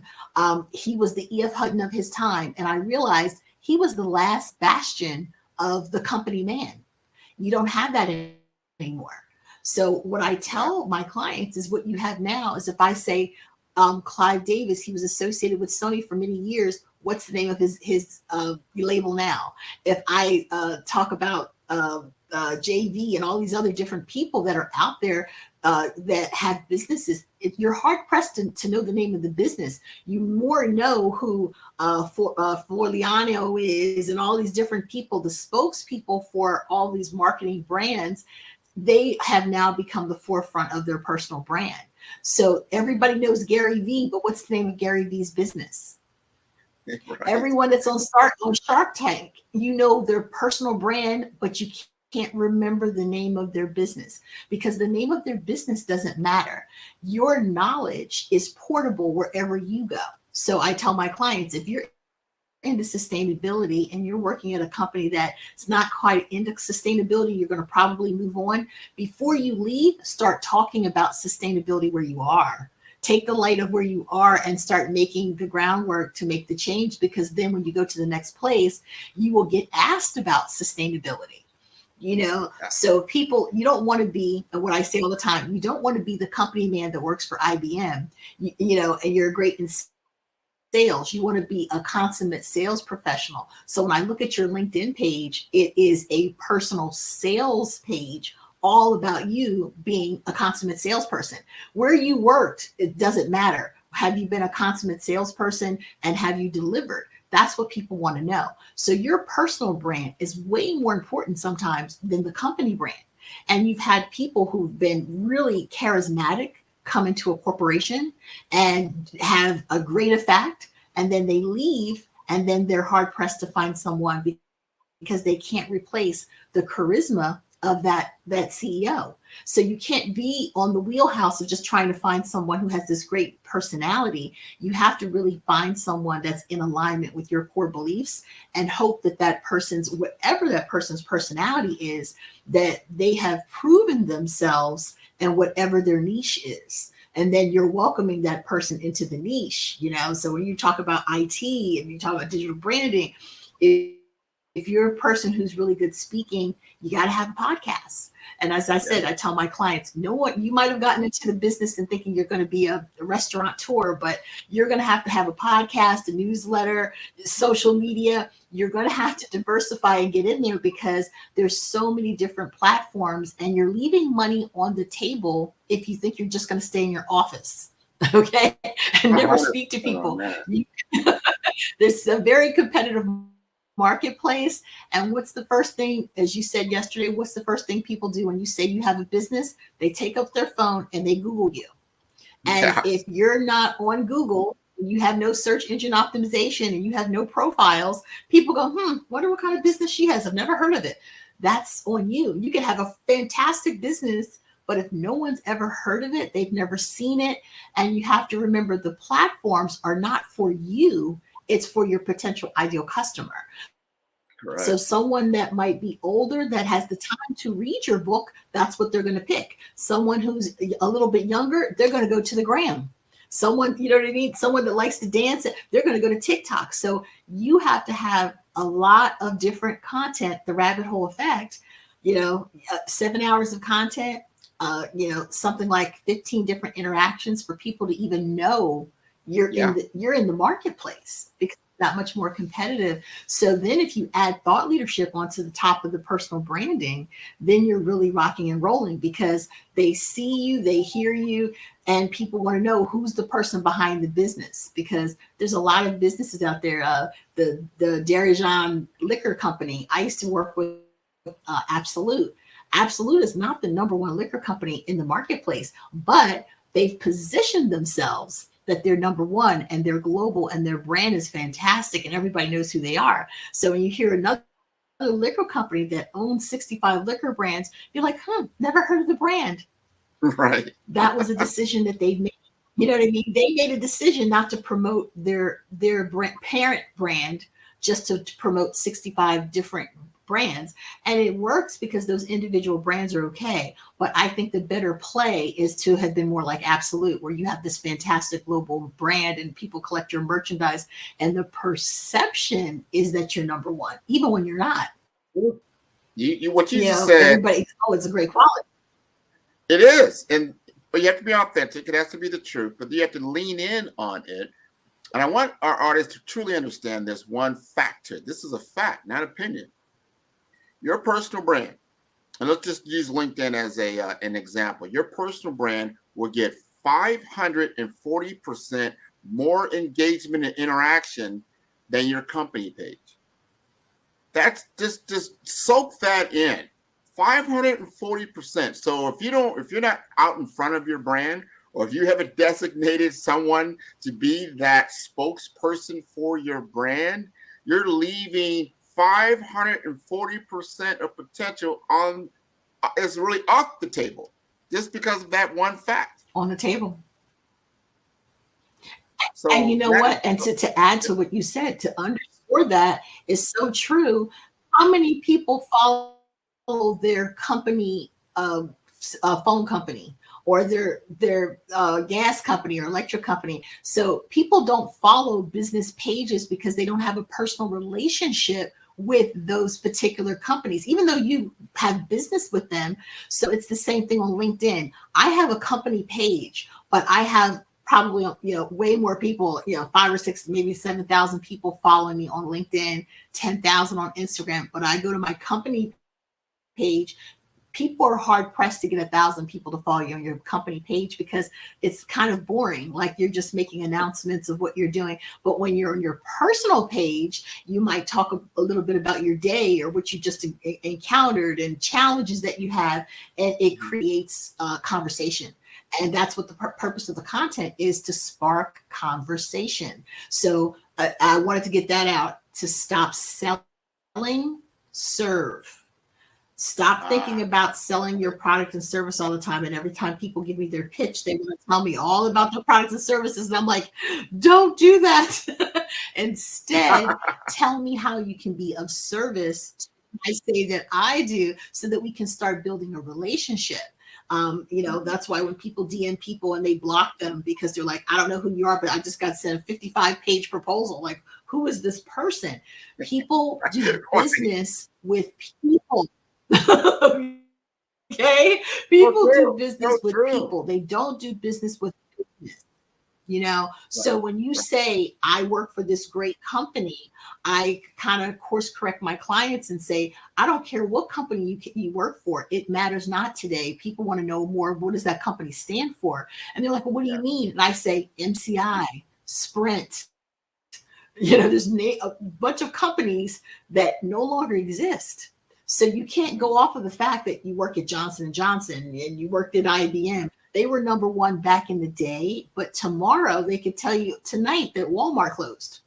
So now who are you? You know what I mean? So you have to make sure you're properly defining yourself and clearly having your messaging that I'm a person who does this, that brings this value, that happens to work for this great company. But if that great company doesn't work anymore and I have to go work at a smaller company, am I less than because I work for a smaller company? No, I've shown what I can do. I've shown my value proposition, and I'm working for a boutique company now. Word choice, not smaller, boutique. And I'm doing exactly that plus more with the engagement. So that's how you have to help define it for people so that they get the clear picture of what you said. I love what you gave the example yesterday about comparing who your ideal client, who you wanted to be your ideal client versus your own profile. And it didn't match up. Like you had a lot more work to do. That's what you have to do. You have to physically and pictorially show people that this is a different marketplace, that people are visual. And you forget we live in an information age. They say that, whether you're a recruiter, you're an executive buyer, that people have already done 67% of their homework on you before they ever talk to you. So they've already looked at your profile. They've gone to your platforms. They've read your content. They have a pretty good idea as to who they're going to be speaking to. And the last thing they do is call to speak with you and meet with you. Exactly. So it's the reverse of what it used to be. So they're able to eliminate so many people in that process because of the digital age. 100%. You have nailed it. And I want everybody to truly, and when I said that, I didn't say it tongue in cheek. Go back, re-listen to everything you just said. Evaluate that from where you are in your digital presence in your business. And before I let you go, Felicia, tell us how to contact you. Sure. I'm at FeliciaWardMarketing.com for my website, and on all platforms, LinkedIn, Instagram, at Felicia Ward Marketing. So you can find me there. And I also host a weekly marketing masterclass on Clubhouse in the Marketing Cafe. So I love giving back and providing those master classes to new entrepreneurs, and tell people that whether you have only a small amount of dollars or you are Fortune 500 company, that you still now have to do the mechanics and have the frameworks to implement what you need to do for your business. And it's never been a better time to be in business. Whether you're small, medium, or large, there's so many great tools that are out there. And, the digital age has democratized it for everyone, that everyone can get involved. 100%. Thank you so much for being on the Black Business Network. Genius is coming, and I'll see you on the other side.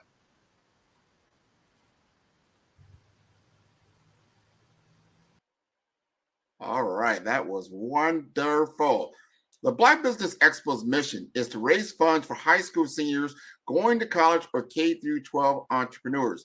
This expo is a fundraiser for students. You may go to www.blackbusinessexpousa.com to donate to the scholarship fund, or use the Cash App that's on the screen below. That's $BBXUSA. Our goal is to give laptops and up to $5,000 to 10 students. Students can register online at www.blackbusinessexpousa.com. Every dollar counts, so we want to remind you to donate to the scholarship fund. We'd like to thank our Black Business Expo USA sponsors for December 2023. NC100, Moody Capital Partners, Suede Soul, Lotus Rocher Coaching and Training, The Hello LLC, Carolina, Virginia Minority Supplier Development Council, Step Management, 5-Star BDM Media, BHS and Associates, Margie McLean Foundation Incorporated, Genius is Common, Earth Essentials, Milani Shiny Global, Executive Woman Success Institute, The Quality Coaching Company, Superwoman Business Services, Creative Force Studios, Lee Entertainment, Artistic App Design, Black Business Expo USA. Genius is Common, and I'll see you on the other side. Hello, I'm Dr. Madeline Ann Lewis, President and CEO of the Executive Women's Success Institute. And my genius is helping women accelerate the path to success. I was blessed to have strong women in my life who encouraged, motivated, and pushed me to do my best and to never even think about giving up on my dreams. So I say to women, we must show up to rise up. We have talents and potential, but who will see them if we don't speak up and get noticed? I know that women are a tremendous resource on this planet, and there is nothing more fulfilling than helping a woman tap into her full potential. I do this because I want to be a part of helping as many women as I can to show up, to rise up. I do this because genius is common.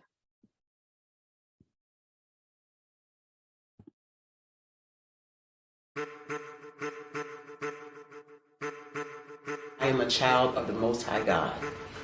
He has gifted me in ways that I could not even imagine and didn't know.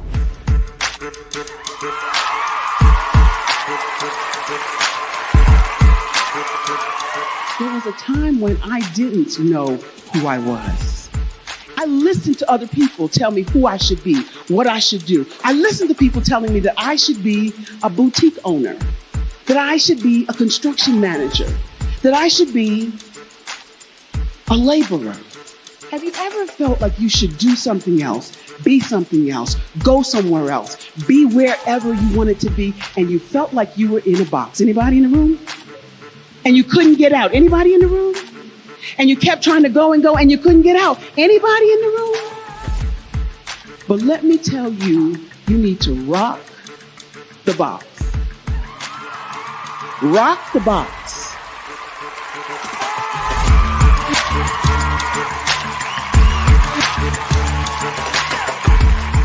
I am engaging, inspiring, and empowering.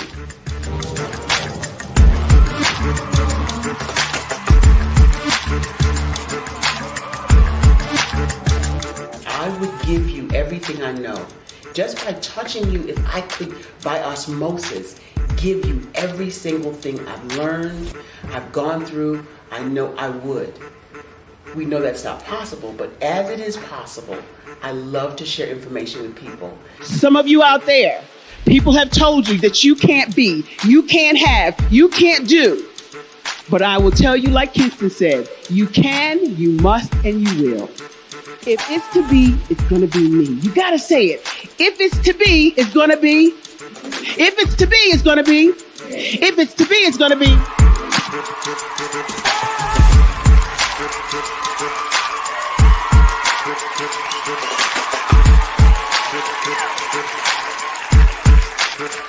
Barbara is because she believed what her mama said about her and not what other people told her.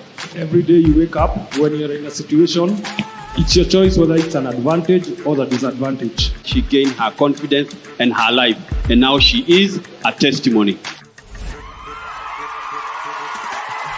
If I can help you elevate yourself, then I feel like I'm elevating my own self as well. What you know and I know together can change the world.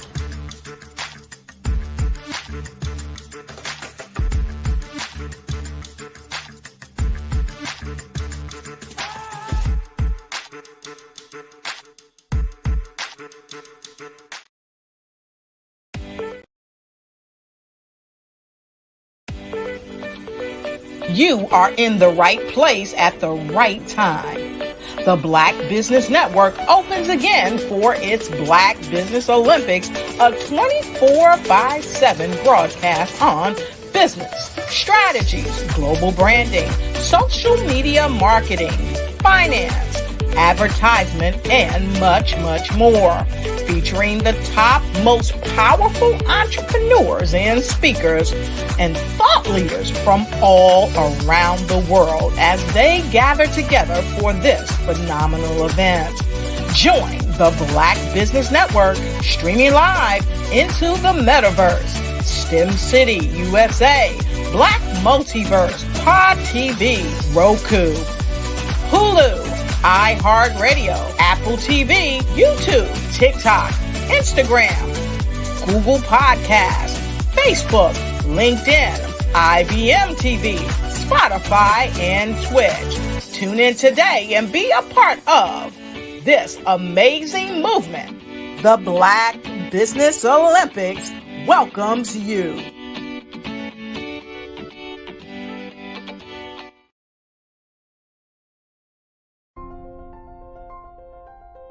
What if you could build your own city?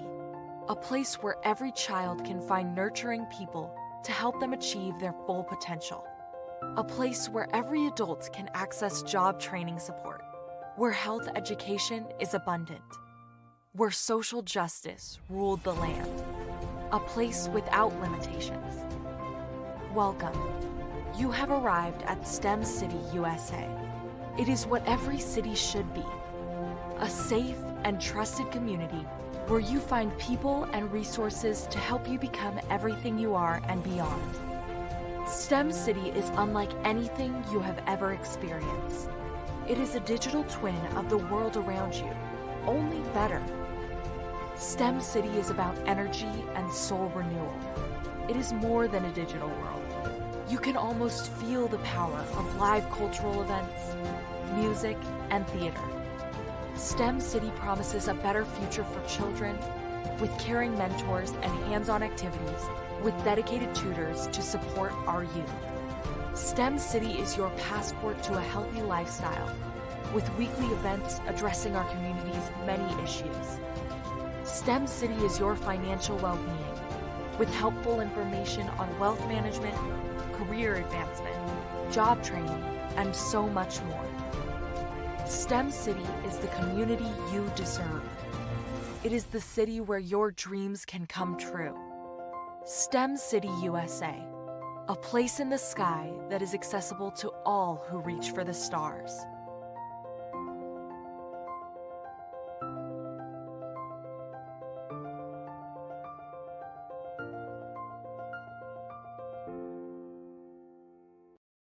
Content creators, welcome to Fave Unite TV. Hey, are you struggling with having your content stand out from the crowd? Or is it that you're overshadowed by others who have more resources, followers, and influence? The good news is wherever we are, you are too. We help you grow your online presence and optimize your visibility, which gets you closer to your audience so you can build trust and loyalty. By using the power of our network, we help you build yours.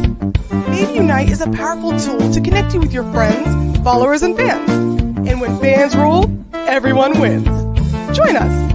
Fave stands for fans, artists, and venues. Submit your content today.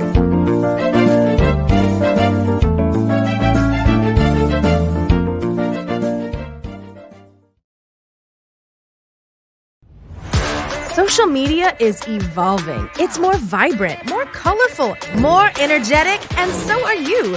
It's not just photos anymore. It's video, it's audio, it's subscriptions. And now there's Fanbase, a new monetized social network. Fanbase delivers the complete native app experience with full content monetization for every user. No algorithms that shadow ban your engagement or growth, and no ads. Follow anyone for free and subscribe directly to your favorite creators for $4.99 a month. Plus, show some love by tipping on any post. Also, make a Fanbase page and monetize your content the same way. Finally, connect with your followers by posting the amazing content you already create. And now, get paid for it. It's time to energize and monetize. Because everyone's a fan of something, and everyone has a fan base.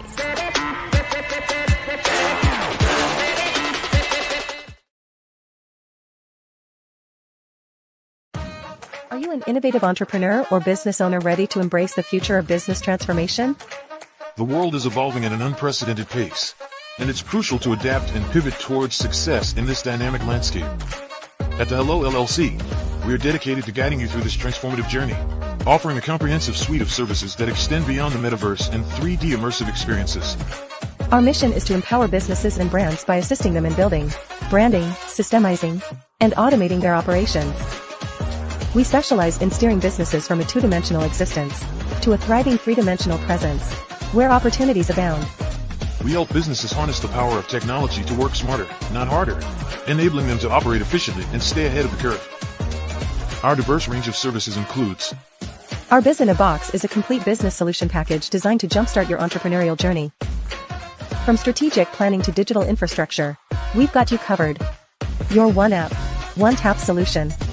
Our Motion Work AI videos transform your brand storytelling with our cutting-edge AI-driven video production, captivating your audience like never before. Our 3D VR environments will step you into the future of immersive experiences. With our custom 3D virtual reality environments that engage and captivate your customers. Lastly, in our Pivot membership program, we offer tailored guidance and support to either show you, teach you, or take care of the transformation process for you. According to a 2023 study by Fundera, a staggering 28% of small businesses in the United States do not have an online presence. This statistic underscores the importance of embracing digital transformation. Having a website is more than just an online presence, it's a gateway to unlocking numerous benefits, including reaching a broader audience, showcasing your products or services, generating leads and sales, establishing trust, providing customer support, and maintaining competitiveness within your industry. The Hello LLC is committed to helping you excel in all these aspects of modern business, not just limited to the metaverse alone. Why should you choose the Hello LLC to navigate this transformational journey? By partnering with us and harnessing cutting-edge technology, you can provide immersive experiences for your customers, expand your global reach, reduce operational costs, and enhance brand recognition, all while working with a company that holds integrity in high regard. Our commitment to ethical and principled business practices ensures that your journey towards success is not only innovative, it is also firmly rooted in trust and transparency. Don't wait. Take the first step towards a brighter business future. Contact us today to explore how we can support you in developing a remarkable digital presence and immersive experience that will leave a lasting impression.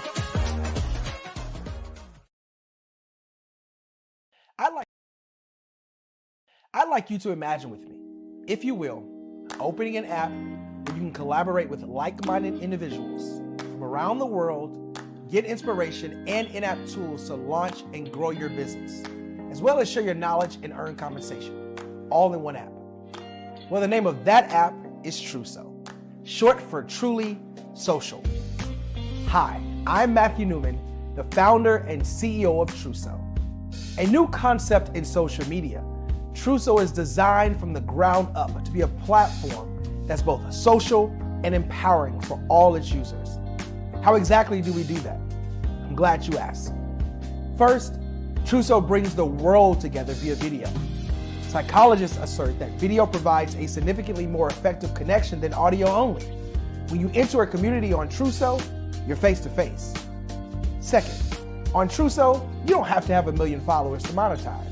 Our business model allows all hosts and moderators to monetize, no matter the size of your following, by 1, producing fee-based content, and 2, inviting others to join the platform as subscribers. Even more, Truso has an in-app resource library with over 100 free resources, forms, and documents to help you build your brand and grow your business. Third, Truso is inclusive. The deaf and hard of hearing communities make up 360 million people worldwide. Unlike audio-only apps, Truso embraces this community, providing a networking platform that allows them to participate via video and closed captioning. We even have a deaf and hard of hearing foundation in the works as well. Fourth, Truso is both social and safe. We refer to Truso as a virtual extension of the beauty shop, barbershop, and brainchild of the community. A place where there's laughter, along with wisdom, growth-oriented conversation, and genuine connections in a safe space. Truso even has proprietary security to ensure we maintain a safe environment for everyone. Where are we at now?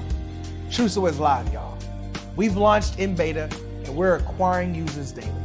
We have an incredible development and marketing team, plus amazing celebrity influencers at the table, helping us spread the word around the globe, beginning within the African diaspora and beyond by creating a safe space for growth, connection, and collaboration. We're truly excited about Truso. We've created something special for which there is a global market. And we invite you to embark on this journey with us as a shareholder. The future for Truso is truly bright. Join us and let's go there together.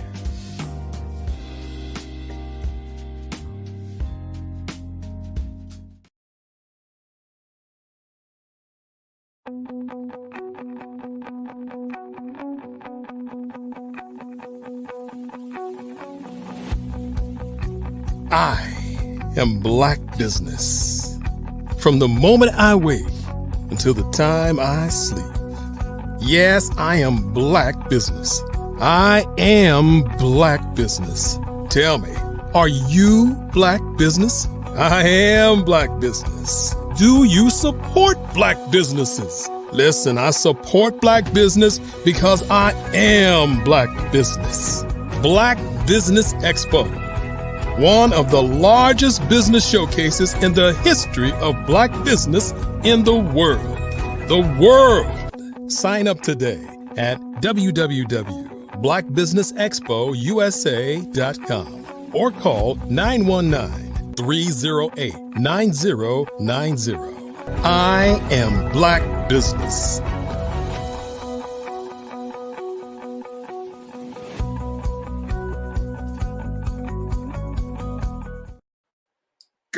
afternoon, everyone, and happy holidays. Business owners, entrepreneurs, thought leaders, and corporations. Welcome to the Black Business Network. My name is Grant McGaugh, CEO of 5-Star BDM and host of the award-winning Follow Brand podcast and TV series. I'm your business moderator for this afternoon on the Black Business Network. The Black Business Network is a 24-hour business network showcasing Black businesses, business owners, entrepreneurs, and thought leaders worldwide. We are speakers from North Carolina, London, Singapore, Africa, Japan, and cities all over the United States. The Black Business Network is a global community sharing its business knowledge to empower, inspire, and educate businesses about business.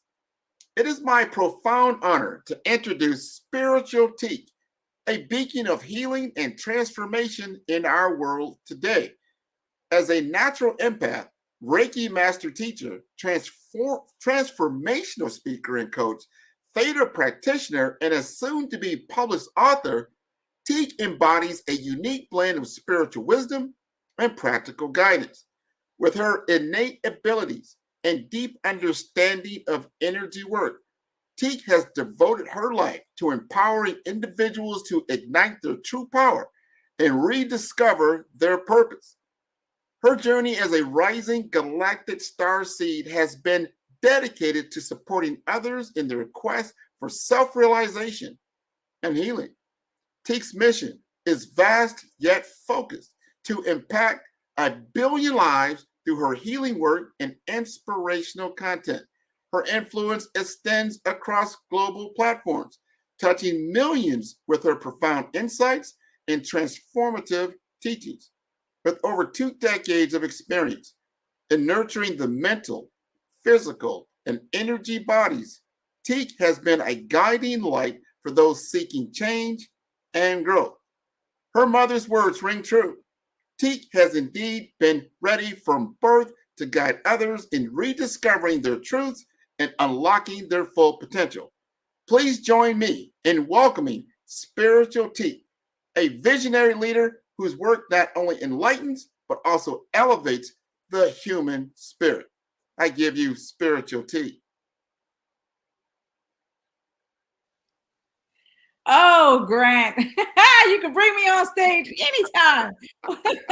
Thank you, beautiful soul. I was just sitting here buzzing. I was saying, oh, okay, Grant. That is all you. I love doing that. That is beautiful. Thank you for joining us. Thank you for your energy and your wonderful spirit. You know, it's a connection, isn't it? So yes. you brought the energy, and then I'm here to join you in this platform so we can see we can share with our people. Yes. We've got to get to know you. This is a perfect time to talk about these things. A lot of people are trying to find themselves, trying to get their purpose, their why. Why am I here? So tell us, what started you on your journey to start this healing work? Well, you know what, Grant? I always start, whenever someone asks me that question, right? I always laugh first because I feel like I got born and I came out my mama's womb going, oh yeah, I'm back here again to do this. I remember. It's the realization that, I'm going to start like this and say this. When it's starting on my journey, I knew when I incarnated that I was back here to do something really, really profound to help people. And so my nickname used to be Talking. Well, maybe it still is Talking Tika, if you ask my mama. But, and that is because at a very young age, I was going up to people to tell them their truth. Now, back then, things were not necessarily as accepted as they are now, or starting to be more. People are starting to become more aware or being more outspoken about, spirituality and what that means to them. And so for me in the beginning, it was a very sort of, Grant, it was a little secretive situation. So I felt like I was living out of 2 lives. I had this inner knowing, this inner connection with spirit, the things that came into my mind's eye, the insight. And then I had, the other side of me that people seen where it was like, okay, well, she's an academic, she's into school, she's doing this, all the things that people would expect, a young person to be doing. But it was a hardship, I would say, because, when you're not living authentically and you feel like you have to live out of 2 worlds, then it impacts the vessel. And then I had to make a shift and say, but I am both. And I can't live in 2 different worlds. I have to merge them into one, which meant that I had to be confident standing in my truth, being a spiritual being. And that took a little bit of work, Grant, in all truth, but it got me to where I am today. And that's important. You have to live your authentic self. It's okay to be who you are, especially like you said, this is 2023. You have to be who you are. Life is short. I think the more you live, you understand you have a short episodic time. It's your story. We're expecting you to take the stage and live your story because you are the authentic piece to this puzzle we call human life. Absolutely. Now, we need your definition. How do you define spirituality? What does spirituality mean for you? Well, you know what spirituality means for me is how I connect with my God and my creator. And I do my best to get away and step away from religion and spirituality because, I grew up Christian and I still hold those core values. And sometimes I meet, I'm going to use the phrase new age people. And they're like, but you went to church? Of course I went to church. That was my upbringing. It's very much so a part of my fundamental being to this day. But I have a deeper sense and understanding that we are not just the only ones vibrating on this planet. I have a connection with what we call energy. Energy is everything and everything is energy. Science will tell you that. But in the same breath, that expansive hypersensitivity to energy. So when I think about spirituality, it's the connection to all things, okay? And having the awareness of being connected to all things. And so I call it like levels of awareness because my level of awareness, Grant, will be different than your level of awareness when it comes to your spiritual journey and what that means to you. So I might say to you, Grant, I can hear the vibrational frequency of a tree. And you might look at me and go, all right, T. But that's a level of awareness because I see things in my mind's eye and the trees are alive. They do vibrate at a certain frequency. But to say that and attempt to make that a norm will frighten some people because they're like, that sounds weird. But I can only normalize who I am and say, well, actually, the tree does vibrate at a frequency. And now there's technology you can put onto a tree and you can hear the signal, the frequency. So again, things are starting to merge science with spirituality and people are beginning to see that what we're talking about at the baseline is energy. So when I look at spirituality for me, it starts with my core way of being. I know that I'm a spiritual being and I have to go up here with my hand, right? I know that I'm a spiritual being having a human experience. Yes. Okay? And that's the important piece of this. I'm not a human being having a spiritual experience because they don't work like that. No, it's an understanding and an awareness, as you just stated. Very much aware trees do vibrate. Everything does have a frequency. This is how we're talking to one another right now because of an established frequency.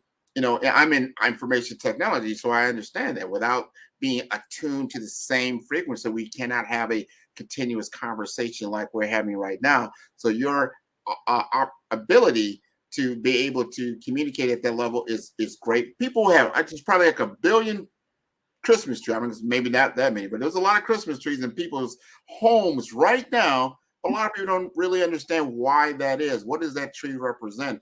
A lot of times people don't understand that tree actually represents the universe, the actual universe, right? Absolutely. And I'm grateful that you brought that up because a lot of people gravitate. There's this book by Melchizedek called The Flower of Life. And it merges sacred geometry and talks about the different symbols, etc. But, there's a tree of life. And so when you break down that symbol and what that actually means, but we are talking about the fabric of the universe. We're talking about when you can break down the symbols, the sacred geometry, we're looking at mathematics as well. So again, we're about merging things together in that sense. And when I think about a tree, and you think about this, the tree, the tree is life. When you watch the seasons and the cycle, right, it goes through change. So through each season, spring, you go through fall, the leaves fall off, you go to winter, it's a bit of a calm season. And then you get into spring, you spring forward, and then summer is all bloom, right? And it's a bit like our lives. And I seem to tell people that when you're on this spiritual journey in this path, you got to honor the season that you're in. And then you got to honor how you're growing in that season and being patient and kind with your vessel. So for me, even tapping back into what you're saying about spirituality, every part of what you're doing is spiritual because you're connecting to the frequency and the fabric of your life and when the moment that you are in. Awesome. Like that. So we've established our baseline. We are in the tree, right? There's twinkling lights. People don't realize those twinkling lights are actually the stars. That's why they did that. Mm-hmm. So now we got that out of the way. I want to understand what a Reiki master teacher is. Help us understand that. Mm-hmm. I sure will, Grant. That means I got these healing hands. I remember, I'm going to tell you a story. I remember my pastor back in the day, I think I was like 21 years old. So she, in the church, we say evangelist, right? And so she would have us lay hands on people. And so the thing is very similar. We're pushing energy through our hands and setting our intention to send love and light or healing to the person in front of you, right? So the pastor can lay hands on you and channel spirit, right? And do the same thing. So Reiki, by term, it means life force energy. And it was created in Japan, okay? But when I say it out my mouth, I have to bring it back to the baseline. So when we talk about energy, we're talking about, to me, that's source. So that means that anyone could tap into that energy. Okay. So being a Reiki master teacher, and I, again, even saying those words, because I don't believe anyone is the master of anything, because I feel like we're always evolving. So you can hold a pose in yoga, for example, but you can always go a little bit further. You can read, but you can always read more books, So, but that's the title in terms of being able to teach. So what Reiki is basically is an opportunity of what's the alternative healing. So Reiki is life force energy. So you're channeling this energy through to help people in terms that they have sort of stagnation in their body, they have pain. Like, for example, one of my clients has systemic lupus. So she gets a lot of pain in her body. So by coming to Reiki treatment, it's not to get into Western medicine. It's like an alternative way of sort of healing. So in that practice, I'm literally tapping into life force energy as a channel and then pushing love and light into her body. And the energy goes to where it needs to go to help dissipate the pain. So for example, she had a targeted area in her shoulder, then I will focus on that. But there's key places that you would actually focus that energy. Now, to become a Reiki master teacher, then I had to take and practice, in some courses. But practice means I'm giving myself the opportunity to become familiar with the energy. And when you practice anything or connect to anything, what do? You expand your awareness even more. So I channel that energy as a clear vessel. So I teach people to be able to do that. So that's what they call a Reiki level 1 or level 2 or mastery sort of attunement course. So in Japan, the creator of, well, I'm going to say creator, but who channeled the information down from source and then began to teach it. There's certain symbols, et cetera, to sort of magnify the energy. So when people are being attuned, they are practicing. So the energy as it flows through. And then as you go through the different stages, then you learn different symbols to empower the energy. That is so, first, it's very interesting. Very, very interesting. And you've been successful. I took a look at your website. I'm like, wow, first is very nicely done. Thank you. I like that. And it flows. So tell us about the business aspect of what you do and why people will be interested in working with you. Yes, of course. But what I do is I support people to find their truth and their purpose. And I believe that I'm a reflection of everyone that I come in contact with because I'm a spiritual being having a human experience. And so having the opportunity, I say opportunity because having a human experience, many, if not all of us have been through trauma.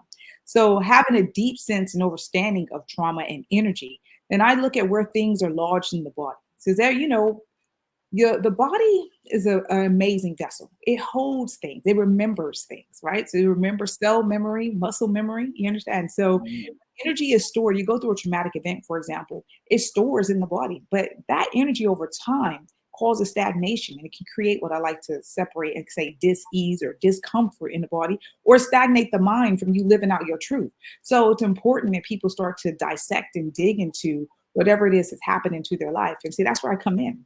So where their legs are weak, mine are strong. And I say, I got you. And we can do this together. No, I like that. I like that. So you're okay. I'm getting a better understanding, So I want to know, like, if it were me, if you were going to talk to me and I'm beginning my spiritual journey, how would you get me prepared? How would you go through an assessment, or what is that beginning step that needs to take place? Well, yeah, it all depends. So one of my biggest things is, well, first of all, I got to be clear, Grant. I don't necessarily work with everyone because everyone's not necessarily ready for their healing journey, right? Yeah. So the first thing that I would do is I'll say, Grant, let's have a consultation. Okay. So what that consultation is you giving me the opportunity to come into your space. Now, I said I'm hypersensitive to energy. That means that I can feel energy in or around the body. So that's you trust in the process as well. So I don't dive into people, I have clients all over the world. So I'm not going to say, any sort of religion belief. I just ask the individual, whoever you believe in, whoever your God and your creator, that's where your faith base comes in. Because I know that source energy It doesn't matter who you are, what walk of life, where you come from. We're all tapping into the same thing, but I like to meet people where they are in that sense. Okay. And so this consultation gives me an opportunity, just like we're kind of here, like on this platform, where I'm able to then get your permission to come into your space, because that's important. Let's say that, people who are on these spiritual journeys are going to different people to seek sort of advice or healing. It's important to me to ask permission, because you shouldn't just go into someone's energy without their permission. Okay. So I just need to flatline that, right? Yeah. I would ask your permission. And then, I like to call it a cycle of breath. So I'll go into myself and breathe, and then go into higher levels of consciousness here. And then come into your space and just see, like, what are we going to dig deep in to see what it is that you want to shift and change, and maybe what are you ready for? So the consultation can open up. Usually, one of my team always say, "T, you make people cry." I'm like, I don't mean to make people cry, but what happens is that there is the vulnerability, the safeness to be vulnerable about whatever it is that's happened, because my vessel is emitting a frequency of safety. You understand what I mean? So when that comes up, then I share it. Well, you start to say certain things, but I hear. Say you say to me, Teak, I want to elevate and achieve another sort of higher position in a role or something like that. So what I'm hearing from you is the limiting beliefs that's in the subconscious brain. So remember, I've been talking about frequency and vibration. So you can say a statement, but then it'll hit my ear slightly different. So I might hear what's behind it. Okay. So the fears that might be behind it, the limiting beliefs that might be behind it, the past traumas that might be behind it. So then it leads me to ask you a different question that opens up sort of Pandora's box. We get to the core. When I get to the core, then I can sort of dissect, okay, what will be beneficial for your vessel now? And then I actually step away from the consultation once I figure out and hear what I need to hear. And I go back and I channel up, and then I come with a proposal, because what I don't want to ever do is just, for example, like I do Reiki and say, you know what, Grant, come for Reiki, and Reiki's not for you right now. See, I believe in being authentic. So I need to make sure that I'm giving the vessel exactly what they need, but it has to come from spirit. Right. Do a disservice. This is interesting. I notice, like I said, different levels of awareness. There's different cultural differences in people. Do you find, like, working with someone that's in Asia or the South Pacific or Africa, as opposed to someone of American background and more Christian based, you see this different? How do you work with all these different types of personalities? Yeah, I think, you know what, Grant, good question. The thing is I work with the energy of the spirit. Okay. So whatever you have done on your human experience, or whatever you're tapped into, I look at your spirit and where you are, how your spirit is elevating because I truly believe that your soul came here to learn. Okay. And so often I can show someone a pattern that they have been repeating in their life when they come to me and have a conversation. And you hear sometimes people say, I don't know why I keep experiencing this. Well, the soul actually haven't learned that lesson yet. And if we want to elevate and move past that, then we got to dig into the core of why that's happening. So all the noise around religion or culture and background, I move past that, because I'm looking at what's happening with you as the individual. What are you actually attracting into your life, and how we move that? Like I have some cancer patients. Okay. So now, without getting too deep, I just want to give an example, because we're talking about energy and frequency, right? And that you were speaking about from technology standpoint. So, but if dis-ease holds a certain vibration, that means if you can start raising the vibration, then you can create change. So, for example, I have a cancer patient who has tumors in her breast. Okay, now, when it comes to the breast, it's about nurturement, okay? Self-care and self-love. So in the consultation, when I started to hear the conversations, I'm like, oh, okay. Do you have resentment, anger, disappointment, right? So these things start coming up. As I say that, emotion evoked, because the body has been holding that tight energy there, right? So when we have all of these different frequencies, and some of them of a lower vibration, then you're going to do what? You're going to create inflammation in the body, okay? You can eat certain foods that will contribute to the tumor growing. So I look at the mind, body, and so I look at everything holistically. So, again, it's not working necessarily with the cultural aspect. I respect it, because some people come, for example, like African spirituality, to be full, Grant, I don't practice any sort of religion in that way. I keep it to source and spiritual energy, because I think it complicates matters. But I honor and respect if someone does, for example, practice African spirituality. But because I'm not versed in that, I'll ask them, what do you do and what feels comfortable for you? but then I'll share my experiences. I've traveled quite a bit. I'll share my experience and my knowledge in that, but keep them where they, in the plane of sort of where we need to be in terms of their healing journey, because that can be a distraction to what the root cause is. Do you understand? No, I understand it, because everyone, people speak different languages, people have different cultural experiences, and just getting a base understanding of how they interpret certain things.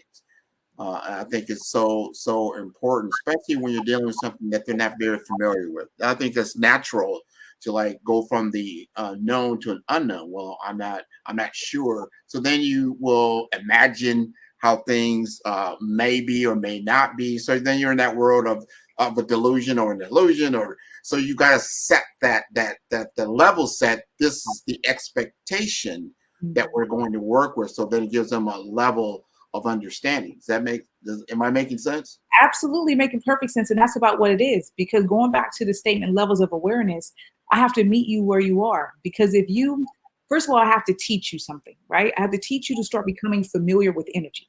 Okay. And that's number one, because if I can't expand your level of awareness, some of the things that I might say to you, it might, like you said, it might sound foreign. It might feel like, oh, I don't know about that. But I start with your breath, because breath is life. And when I teach people how to breathe and become aware of their breath, then we can talk about their trauma, right? We can get into the psychology of it and say, well, look, for those people who have been in fight or flight for most of their life because of certain traumas, et cetera, it lives here, the throat chakra, the heart. I say breathe, and they're like up here. And I'm like, well, no, I want you to breathe in your diaphragm, But that is a learned behavior through the traumas. They're ready to go, you know what I mean, at all times. I have to unlearn that first. So I wouldn't just dive into the things that come into my mind now. I wouldn't start sharing in depthness, because I need to, in essence, train them up to the feeling and the awareness so they can feel safe and secure. Because at the end of the day, they're trusting me to support them through that journey. Is it possible that you could give us just a couple of minutes of just to help people with a breathing exercise? There's a lot. Everyone knows around the holiday time, there's stress, there's financial stress, there's family pressures, there's all this stuff. Give us just if you don't mind, is that possible to do? Just a couple of minutes. It's very possible, Grant. And you know what? Why I'm smiling so big is because I went upstairs before this segment, and Spirit said, grab one of your sound bowls. And I was like, yeah, that sounds good. I'm gonna bring it on the show. So that's exactly what I did. Nice. So there's no accidents to this sort of conversation. Yeah. But let me explain this for a moment, because you see this beautiful golden baby here. So I became a sound therapist when I spent some time in Nepal. Okay. And I'm one person that if I'm going to do something, excuse me, that I like to go to where it originates from. So when I started working with sound bowls, and specifically this is a Tibetan sound bowl, and it is handmade. And I only work, it's already vibrating. I only work with handmade because it holds different metals in the body. I'm combining my words. It holds different metals in the bowl, but the metals that it holds in the bowl are equal to some of the metals we hold in the body. That's what I want to say. So I get excited because this is my excitement there. Yeah. But when it vibrates, it sends a frequency, right? So we've been talking about energy and stagnation. So for example, when I do a sound session for someone, okay, I can do a number of things. I can put these bowls around the body to help with stagnation energy. So when I say stagnation, I feel like energy is stuck like a little knot. And basically what it do is like shake it up, shake it apart. And that's what we want to do. We want to reduce the inflammation. We want to reduce the blood to go flow. We want the blood to flow in the body, etc. And it promotes sort of mindfulness, bringing somebody to an immense calm. Most people go to sleep on me. So Grant, when I start playing this bowl, I don't go to sleep on me, okay? Yeah, I'm listening. So what I'm going to do with sharing that, because I think it's quite important that people understand that it's connected, but this bowl is a B note. So just like anyone out there who is a musician, they will understand this a lot better. I'm not a I'm a sound therapist, but I'm not like a guitar player or something like that. But each bowl has a different note, and this is a B note, okay? And so the B note is the crown. Yeah. So I'm going to play, maybe like 30 seconds or so of this. So what I usually ask people to do, okay, is we don't want to block all the energy. So I always tell people to put their feet flat on the floor and they turn their palms up, okay? And so I call it a cycle of breath. So I get people to do 3 breaths, and that's 1 cycle, okay? So I'm going to guide you through to that. Grant, you're going to be my participant. I am. I represent the audience. This is great. Perfect. Okay. So I'm going to close my eyes with you for a moment. And then on my count of 3, then we're going to breathe together as a collective. Okay. So 1, 2, and 3. And go ahead and take a deep breath in for me. And expand as far as physically possible. Hold. And a gentle exhale through your mouth.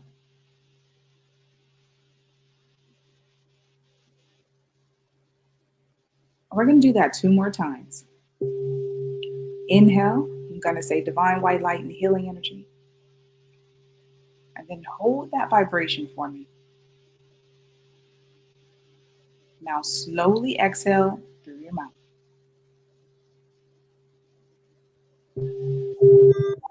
Beautiful. And one more time, take that breath a little bit further for me, Grant. Inhale, divine white light and healing energy, and expand in the abdomen. Expand, expand, and hold that vibration. Now slowly exhale through your mouth. Allow your breath to go back to a normal rhythm of breathing. And just listen to the sound of my voice and the sound of this bowl. Bring the awareness into your mind's eye, that space between your eyebrows. And then bring the awareness into your heart. And I want you for one moment to imagine that there's a flicker of light. Allow that light to expand and let it expand throughout the body. Just focus on the light.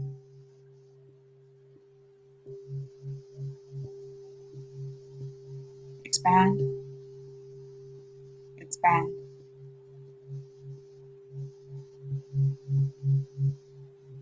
Beautiful.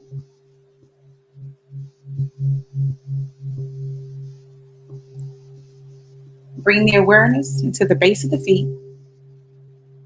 And I want you to imagine, just like a tree, their roots began to grow, securing you into the earth. And let your roots grow as far and as wide as you can imagine. And then I want you to take another inhalation and imagine that those roots are becoming illuminated of divine light and healing light. Let that light move up the roots into the base of your feet, igniting every cell. Up your legs, up your spine, into your heart, your throat chakra, your mind's eye, and your crown. And let's expand that light 3 feet, 6 feet, 9 feet above your crown. Create a circle in your mind's eye with you in the center. Take another deep breath in. Bring your awareness to your heart and exhale. Beautiful. When you're ready, bring those hands together for me. Just gently rub them together and cuff them over your eyes just to bring some of that energy into your eyes. Slowly exhale. And then you can gently open your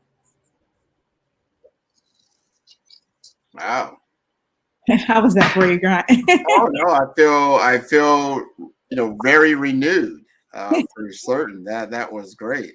I feel the energy flowing, throughout my body. Yeah, that is wonderful. I like that. Was that your first time hearing the sound bowl?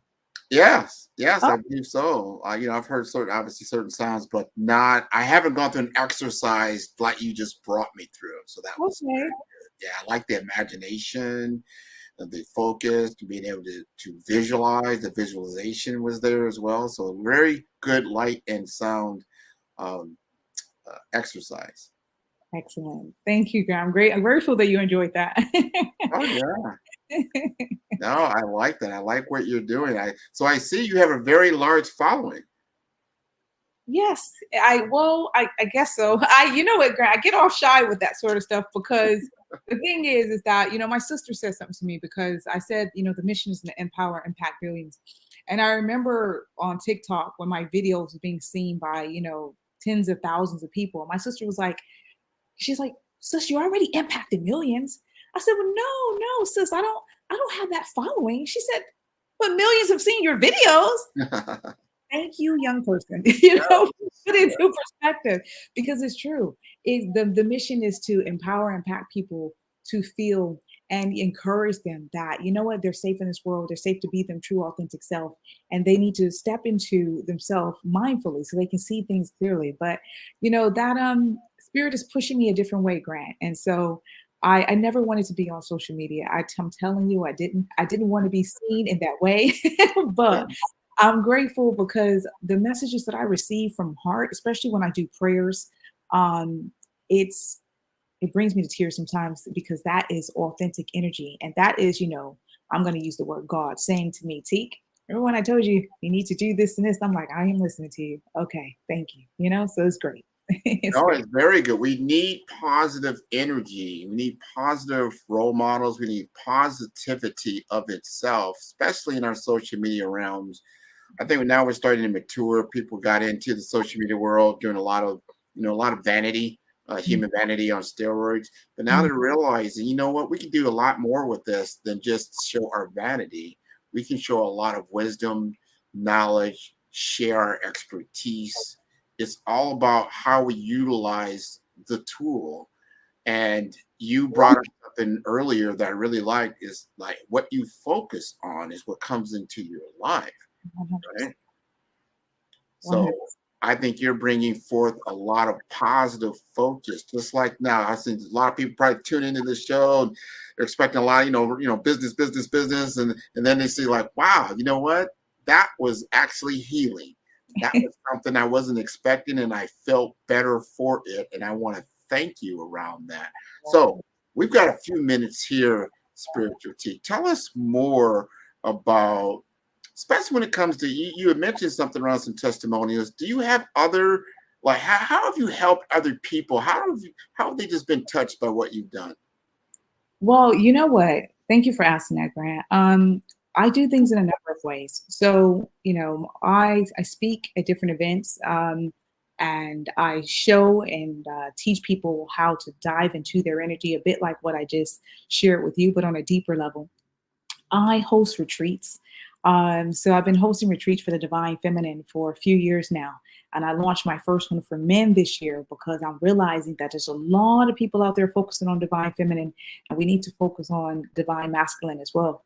And so I support people on a deeper journey through retreats because I have more time with them. I do one-to-ones and a lot of transformational work. I do that coaching element to where I can speak to them one-to-one and support them on their journey or whatever part of their journey that they're on. So I feel like with me it's limitless. I host events in the community. I'm about to collaborate with some beautiful twin sisters where they have a soap making business. And I said, you know what? Let's do something mindful. Let me add some, a bit of sound. I was at the Om Yoga Show, which is a major event here in England. And I realized that people were longing for that connection. So I had I don't even know, like 70 to 100 people in this little space, people trying to crawl in just to get the sounds. And I said, you know what? It was love. So when you ask me, what do I offer? I offer love, Grant. I offer my heart. I offer my authenticity. And I think that is infectious. And that is what brings about change when I hear back from these beautiful souls, because, they're pouring back into me when they give me their testimonial and telling me. But I always say to them, I'm the vessel to support you on this journey. This is bigger. We're part of the collective consciousness, and I'm doing my role to ensure that you turn on your light so that you can affect somebody else. So to me, no, turning on the light, man. We're turning on the light today. This is about Black business and the culture. This is what the day is dedicated for. Perfect timing, as I would say. Did I hear you say you're in England? Is that what I heard? Yeah, I live in London. Yeah. Wow. It's kind of, what is it, like around 8, 9 o'clock in the evening in London? It's about to be 8 p.m. Yeah, in about 10 minutes. Yeah. This is beautiful. So we get to share this global experience with Spiritual Teak on this show. This is wonderful. This is how we share culture in a lot of different areas, and I'm glad you're doing what you're doing. We've got about 5 minutes left here, and you've talked about a number of different things, but I'm probably missing something that's probably itching for you that you want to bring to our audience. This is such a special time of the year. We just passed the winter solstice. Yeah. You know, people don't realize what does that mean? That's when we don't have as much light on our little planet here that we normally do in the spring solstice. And I think that's what brings us to that fine focus. Where talk to us more about what we probably need to hear about during this time. Well, you know what? Thank you again. I always say thank you because I just need to give gratitude because I want people to understand something important too about, well, the solstice or the equinox. Because ironically, and it's not ironic, when I host my retreats, they're during the specific times. So I host my feminine retreat during the equinox, and I hosted my masculine retreat during the summer solstice. And it's purposeful because, you know, the earth is alive, it's vibrating at a certain frequency as well, right? So when we become more aware about the energy of who we are, but the energy of the land, and starting to realize that it's all connected. So how you may feel when the moon is in a certain place, etc. But, you know, this month in general, and the energy around for me that I've been teaching people that's been coming up is about completing cycles. Okay. So we're in December, and the solstice, is about, you know, that shorter time of reflecting. But equally, what I've said to people is this: I need you to start looking at your patterns of behavior. Think about this year in this time. And, you know, really, we say year, but the next day is the new year, but it's a new moment, isn't it? So we really should get our mindset away from these sort of little chunks of things and go, what can I do in the moment? So in this moment, what I would like for people to sort of take away from that is you can change the next moment. But if you're living in the past in your frequency and you're focused on what's happening in the future and not necessarily right here, then what you're doing is you're doing yourself a disservice because the energy inside of the body is creating things that you may not want to attract. So I want people to start looking at those patterns of behavior. I want them to start going deeper inside and saying, well, what can I do to change? As we're in this winter season, what is it that I want to shift for myself? Am I happy with those patterns that I've been having? And are they giving me the same result? Do I want that result? And if the answer is they want that result, then keep on doing what you're doing. But most people are going to say they don't want that result. So that means you need to pivot. And a pivot could be something as simple as starting a mindfulness journey where you focus on breath. And I don't go any further past that than tell someone to start focusing on their breath, because the breath and consistent practice of a conscious breath leads to a clearer mind, which slows down the anxiety and everything else that comes along with the stresses of living in this life. And then when they do that, they can start seeing things more clearly. And we can start to shift those patterns. So for me, this hibernation season is really about reflecting into self, loving on yourself a little bit harder, knowing that it's okay to put yourself first, and making sure you're making choices that is for your highest and greatest good. Oh man, great wisdom, great insight, getting to the path forward in 2024. Do you have some upcoming events? I think you kind of alluded to that. Do you have some specific dates that people can tune into? I do. You know what? People can tap onto my website. Well, everything is Spiritualtique. So they can find me on TikTok, Instagram. My retreat page is on Instagram as well. But I have an upcoming one-day virtual womb retreat. And so that's a conversation that dives deep into women becoming in tune with the energy in their womb and what gets stored. A lot of women have, or things have been created like fibroids, et cetera, et cetera. So we get into the root of this, sort of how this was creating the energy to sort of releasing that. So I got the womb retreat happening. I have a collaborative event for people that are in London with the ladies who are making soaps. I'm doing some mindfulness and rounds of sound bowls. I have Spirit has launched on me to do what I call spring fellowship. So in April, I'm taking to the streets. And I'm going to be laying hands on people, Grant. So basically just doing community work and inviting people to come out. And like I explained to you about Reiki, putting hands on them if they are open to it, and just fellowshipping in that sense. My retreats, I have Portugal on the list this year. I'm taking people to Nepal. England and Cumbria is still there. It's my signature retreat. And we're taking a bus tour down in Cumbria. So it's all exciting things. And obviously people can tap into any other service that I offer, like one-to-one stuff. But It's busy for me, but it's a good busy. And I can't do anything but have gratitude and love for what the Creator is putting forth in my life to help me support others. Well, thank you for doing what you're doing. This is wonderful. I encourage everyone to tune in to how to get in contact with you. You're going to leave us again your website information, and then take a look at those different retreats that you have so they can put them on their calendar. Absolutely. That's Spiritual Teak. So spiritualteak.com. Find me there and connect to my Instagram and any other channel platform I'm on.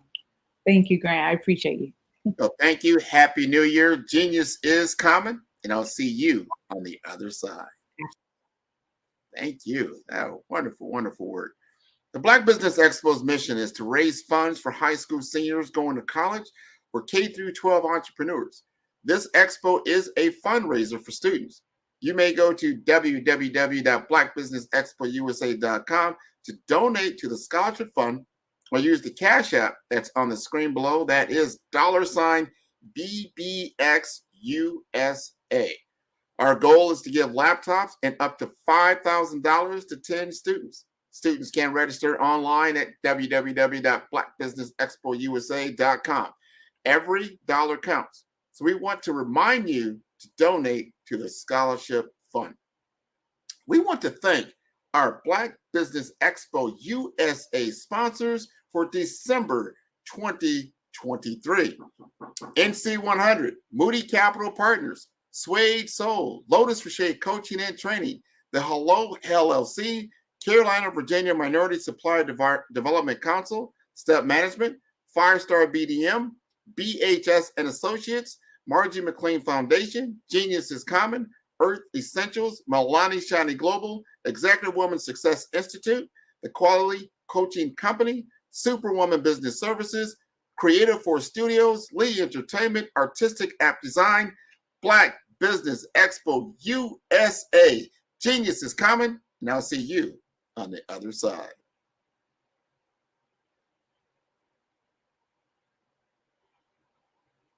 Five-Star BDM, Brand Development Masters, is a professional consulting and advisory group keenly focused on business development services for the small to mid-sized business and entrepreneurs. Although every business is unique, they often share business development challenges that can be addressed through smart branding. Services include process improvement and operations, digital strategy and transformation, business intelligence, digital marketing, and personal branding. Our business and personal branding company has helped a number of professionals and organizations to optimize and grow. This results in more business, more opportunities, better reach, positive outcomes. Visit www.fivestarbdm.com today to learn more.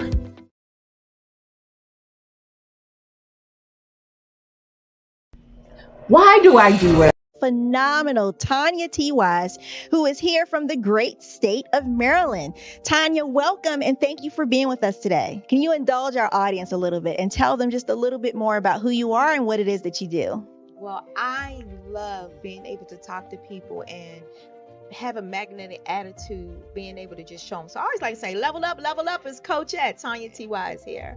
So can you tell our audience, just give them a teaser about what your presentation will be about? So my philosophy is that we should all be living our dream life. So tomorrow I'm going to talk about how you start living your dream life. What are some of the things that you thought about in your childhood that you just kind of let go and dormant? Wow. And I want to reignite that and just give you some pointers and some tips, some tools, some strategies to be able to start living your best life now. And guess what, Wanda? And leave an inheritance for your legacy. Oh my goodness. Okay, I know that's resonating with a lot of people. I've heard that you have a dynamic coaching program. Can you tell us a little bit more about that? Absolutely. So our coaching program help people that have the lack of time, that lack strategies, and lack the confidence to go after their dream life. So we help them implement tools, we help them implement strategies, as well as give them resources so that they can live their best life now and leave that inheritance. Wow. Oh, I love that. I love the leave the inheritance part. Listen, you are dropping some major nuggets, and I know a lot of what you're saying is resonating with a lot of people, but I think we're all curious, how did you even make this transition into the speaking and coaching arena? What's the story behind this? So I started out in finance, and I realized that a lot of people don't necessarily go after their dream life because of the lack of finances or the education behind finances. But it wasn't until I lost my firstborn, my only son, that life changed for me. And where I was going after it all, living the corporate life, hit my 6-figure income and living in my dream house with my dream man, driving my dream car. I nearly lost it all when I lost my son. And so I realized it only takes one financial catastrophe that can change your entire life. That's what made me start All New Beginnings. Because no matter what's going on in life, there's a new beginning. And because of that, we develop a program called Wise Minded. My little slogan is, don't just dream it, let's live it. If they want to connect with you or work with you, what is the best ways for them to be able to do that? Well, for my social media guru, you can connect with me on every single social media platform as Tanya T. Wise.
Dr. Eric Kelly III and a host of phenomenal speakers from all around the globe for this 7-day virtual event that you don't want to miss.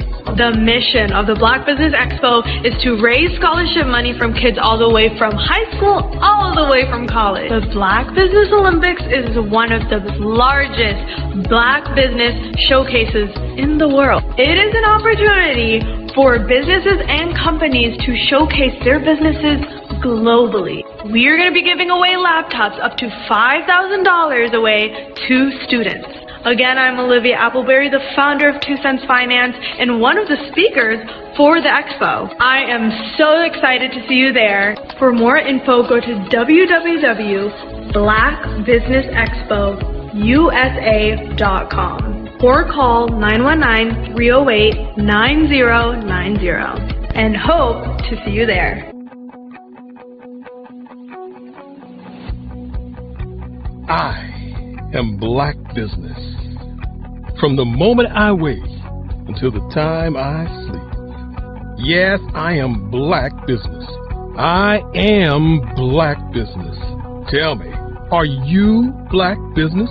I am Black Business. Do you support Black businesses? Listen, I support Black business because I am Black Business.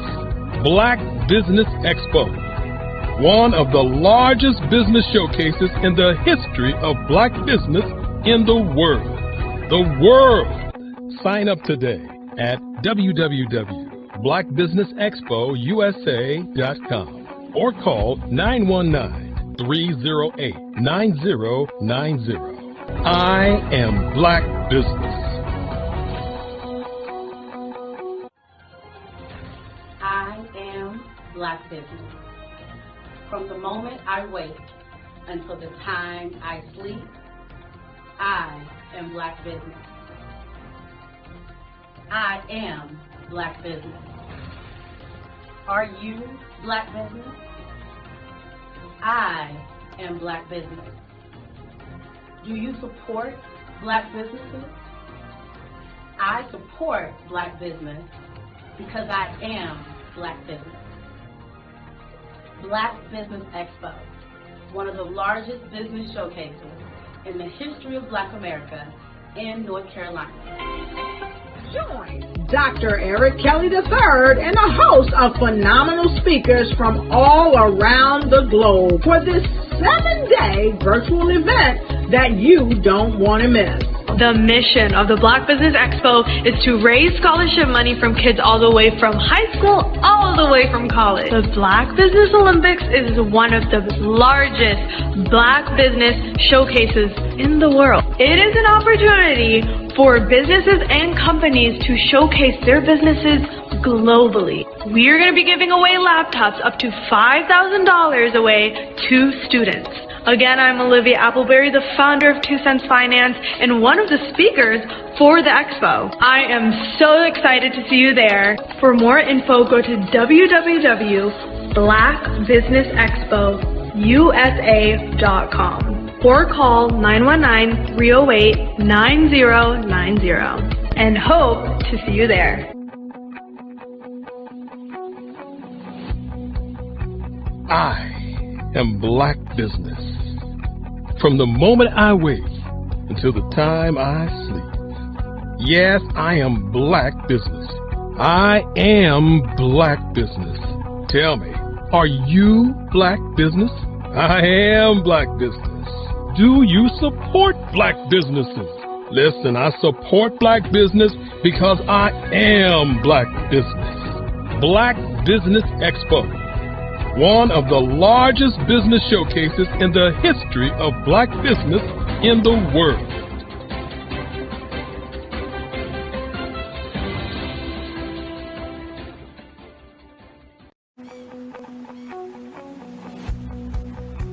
I am Black Business.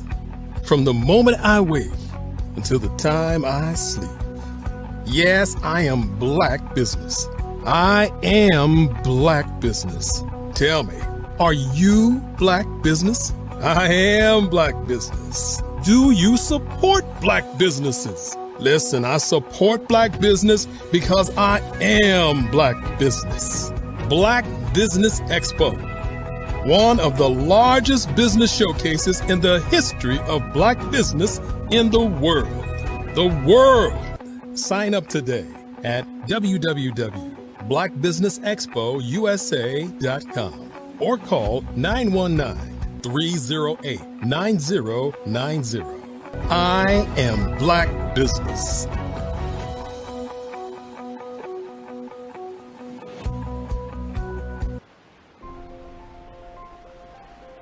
What if you could build your own city?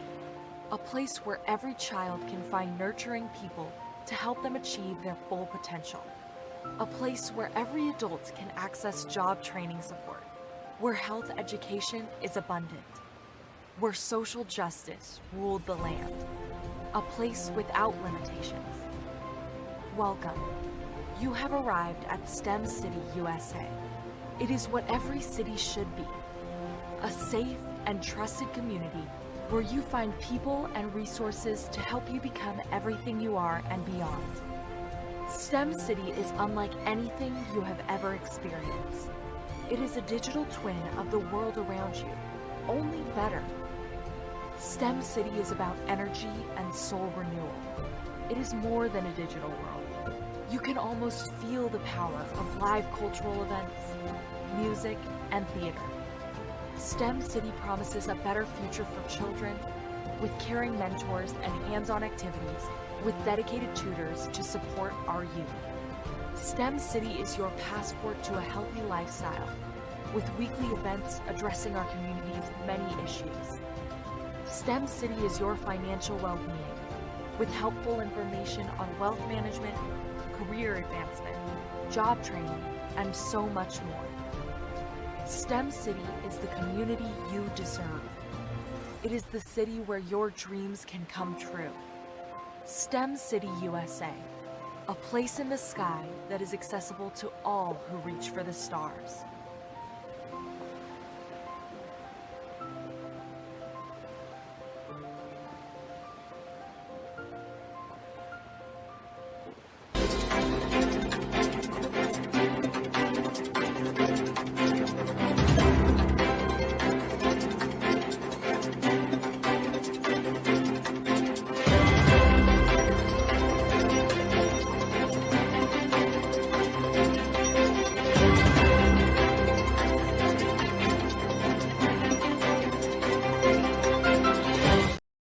Are you a forward-thinking entrepreneur or business owner?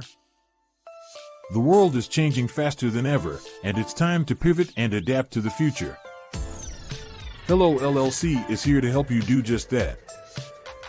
Hello stands for helping enterprises leverage leading-edge optimizations. Our innovative solutions can streamline operations, reduce overhead costs, and give you a competitive edge in a market projected to reach $5 trillion by 2030.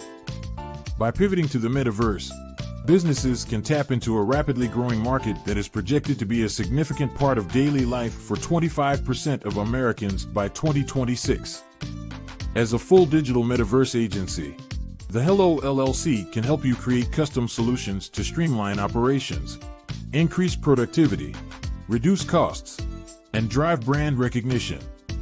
Why should you pivot to the metaverse with the Hello LLC?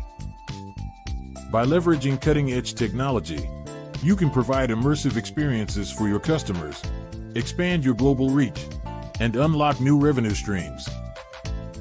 Contact us today to make the pivot.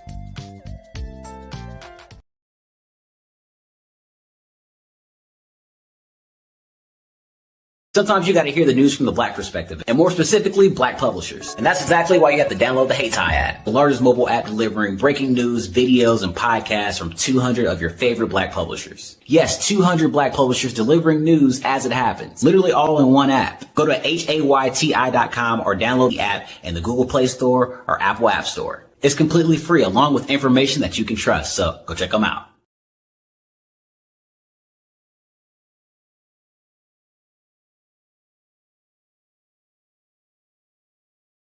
I am from Washington, D.C., but I was raised in Durham, North Carolina. I came to Durham when I was about 5 or 6, and then I traveled back and forth to D.C. because it's where my people are from. One of the unique things about my family is my mother, she's also an artist. She does quilting, and she does a lot of artistic things, and then my son, he draws with both hands, his right hand and his left hand, like I do. So that's kind of a family trait. And then my other son, he's a videographer, and my daughter, she works, she's a regional vice president for Sunglass Lab. When you start out drawing and sketching, you want to continue to explore, you know, each avenue. I do pastels, I do pen and ink, I do painting, I do acrylics. I haven't done oils yet. But I try to do all facets of art. What I say to a lot of times to people is, you know, you can't put yourself in a box when you're an artist. You have to explore. And over the course of my life, I've tried to explore different mediums. I also do sculpture as well. I choose my subjects by the intensity that they have in their faces, or the intensity that somebody is moving, because I do more than portrait drawings. I also do I do abstract, and then I do figurative drawing also. Well, what happened in this particular show is that I started out trying to come up with something that would be a little bit different than what everybody else is doing. So I was working on a Barack Obama show, and they wanted me to do some paintings of Barack. And so what I did was, because of the deadlines, I kind of did it kind of fast. And then I realized when I was doing it fast, I enjoyed it. And so then I started doing other pieces the same way, and I started to enjoy those pieces also. And so I came up with this particular style. And it's a style of lines and colors. And what's interesting is that when I was in college, I did a show called Lines, Colors, and I talked about the boldness of the blacks, the hotness of the whites, and this is how this has come about, you know, later on in my life. And the colors comes from a lot of the entertainers that I work with, where they wear different colors. They don't wear, you know, your plain reds or your whites. They wear different colors, and so that's also another piece of what's giving me the colors. The subtitle of this show is Faces That Speak Life. That's real critical. Faces that speak life. Each one of these pieces is a life source and a life energy that that's being put on display for people that are looking at them. You know, I always say in terms of my art, it's not important that I draw them. It's important what you get out of what I draw. You know, I don't try to just draw it because you like it. People wanted me to do prints. I didn't do prints. You know, people asked me to do different people, but the people that I choose are people that make a difference in the lives of people in the world. So the human landscape idea was, again, as I say, the lines represent your emotions, it represents your ideas, and it represents your journey as a human being. And that's why you get the different pieces and the different looks. And as you notice, I try not to do one look that looks alike another look. And that's what's the most important part of this show. The Black Business Network and Black Business Olympics are essential platforms for Black business owners globally. They provide the tools and support you need to succeed in today's competitive marketplace. Join us today as we collaborate together with businesses from around the world to support our children, students, and young future entrepreneurs, Black businesses, and corporations. We raise funds for students going to college and young entrepreneurs who are aspiring to be business owners, and we invite you to be a contributor today. Visit the website www.blackbusinessexpousa.com to connect with and learn more about how the Black Business Network and Black Business Olympics can help you not only share your amazing business story to businesses, but also serve future generations. Hello, my name is David Jones, CEO and co-founder of the Hello LLC, where we help businesses build a culture, brand and experience, and leverage technology to pivot into Web3. Join the Black Business Network streaming live into Roku, Metaverse, STEM City, Black Multiverse Enterprises, Hulu, YouTube, iHeartRadio, Apple, Facebook, LinkedIn, Spotify, Twitch, and Google Podcasts. Tune in, turn on, and let's thrive.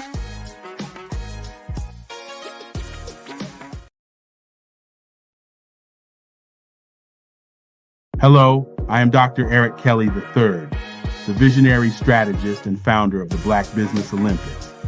I invite you to showcase your Black-owned businesses on the Black Business Network global stage. The Black Business Olympics is a global Black Business Network platform that propels Black-owned businesses into the international spotlight. By showcasing your business on the Black Business Olympics platform, you can reach a worldwide audience of potential customers, partners, and investors. You can also establish yourself as a thought leader and expert in your field, attract lucrative partnerships, and more speaking engagements. In addition, the Black Business Olympics platform provides a valuable opportunity to connect and collaborate with like-minded entrepreneurs and business professionals from around the world. This can lead to new business opportunities, ideas, and relationships. Finally, by sharing your story and expertise on the Black Business Olympics platform, you can inspire and empower others. This is a powerful way to make a positive impact on the world and leave a lasting legacy. If you are a Black-owned business owner, I encourage you to seize the opportunity to showcase your business on the Black Business Olympics platform. It is a once-in-a-lifetime opportunity to make an indelible mark on the world. Be one of the 1,000 visionary entrepreneurs who are changing students' lives, shaping industries, and leaving an unforgettable legacy for their families. Unleash your voice on our global stage and watch your business thrive. Black Business Olympics is one of the largest Black business showcases in the history of Black business in the world. Yes, the entire world. Just give me a call today at 919-308-9090.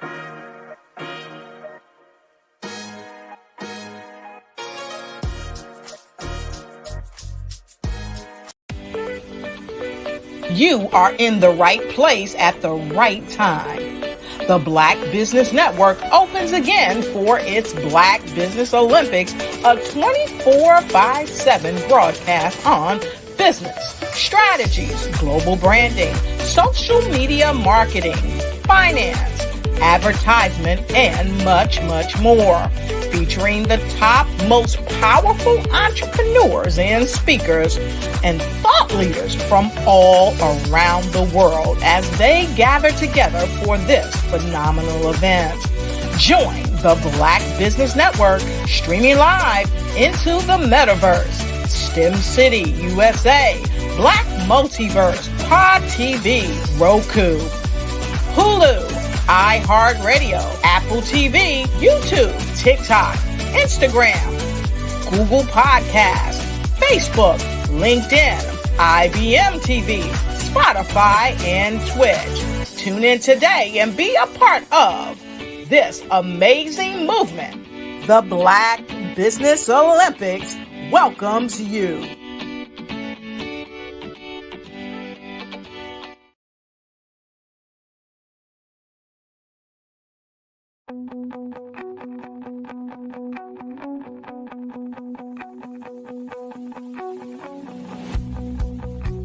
I am Black Business.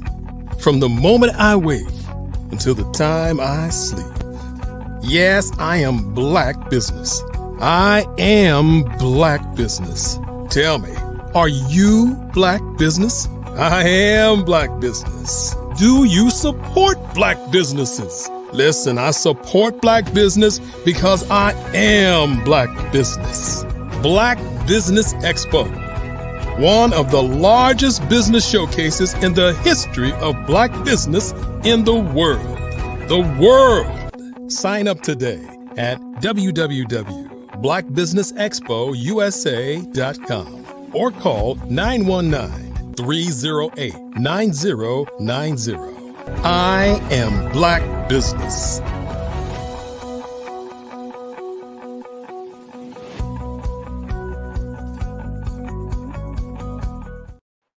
Good afternoon, and good afternoon, business owners, entrepreneurs, thought leaders, and corporations. Welcome to the Black Business Network. My name is Grant McGaugh. I'm the CEO of 5-Star BDM and host of the award-winning Follow the Brand podcast and TV series. I'm your business moderator for this afternoon on the Black Business Network. The Black Business Network is a 24-hour business network showcasing Black businesses, business owners, entrepreneurs, and thought leaders worldwide. And we have had speakers all this week and this entire year, all the way from North Carolina, London, Singapore, Africa, Japan, and cities all over the United States. The Black Business Network is a global community sharing its business knowledge to empower, inspire, and educate businesses about business. And I'm going to have on the stage with me right now, we're going to have a fireside chat, Miss Felicia Ward. Now, Felicia Ward, if you're not familiar with her, she is a Fortune 100 marketing communication strategist. She's a member of Fortune BLK, that's Forbes BLK, board president of HR for You Inc., which is phenomenal program, and the Amazon best-selling author of How to Break the Glass Ceiling and Still Keep It Nice. She has over 35 years of expertise as a trusted senior advisor. She's a spokesperson and consultant to C-level executives, dignitaries, and politicians, especially during crisis response and reputation management. And she is the principal strategist of her self-named firm, Felicia Ward Marketing. She's going to come up with me tonight, and we're going to talk about how we can actually work with the Black Business Network to make it even more impactful in 2024. So I'd like to welcome her as a colleague on the Black Business Network.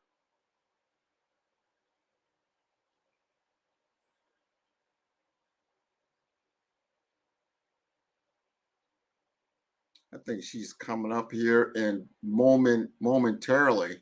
One of the things, if you've been following the network, we have been stepping through frequency over the last 2 to 3 years. We used to do it once a quarter, and then we did it like every other month. And this year, we're doing it every month. So from January to December, we have had a Black Business Expo.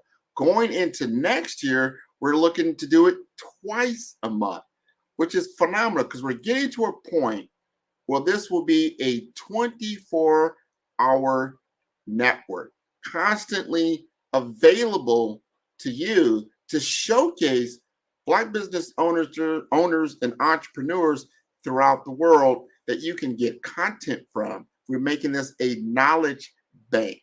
So as you tune into us, and then you have specific requests or knowledge that you want to see, whether it's going to be in financial empowerment, whether it's going to be in technology innovation, career development, business development, marketing, branding, cultural awareness. This becomes a way for us to have our own network, to have a voice in our own community, talking about the things that are most important for us. This is so important. So you can get a better understanding of what's capable for you as a business owner to actually empower your community.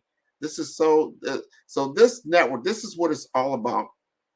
And we go all the way down, not just at the business level, but we go into academia. So you look at universities and the partnerships that we are establishing with universities. And then we go into the K through 12. And this is a fundraiser for K through 12 students that need technology to be able to compete in today's world. So here's Felicia. How are you doing? I'm well, Grant. Good to see you again. Excellent, excellent. So that's what we're talking. We're going to talk about how we can. I just gave a brief history about the Black Business Network as far as our frequency, how we've been doing it now every month. We're going into 2024. We're looking to do it twice a month, which is even more, with our goal of being a 24-hour live network. This is going to be phenomenal. I want to get from your lens, and you've worked with a number of different organizations, and as you peer into the Black Business Network, some things that what, I would like to see these things happen in 2024 to make us even more impactful. Do you have any ideas along those lines?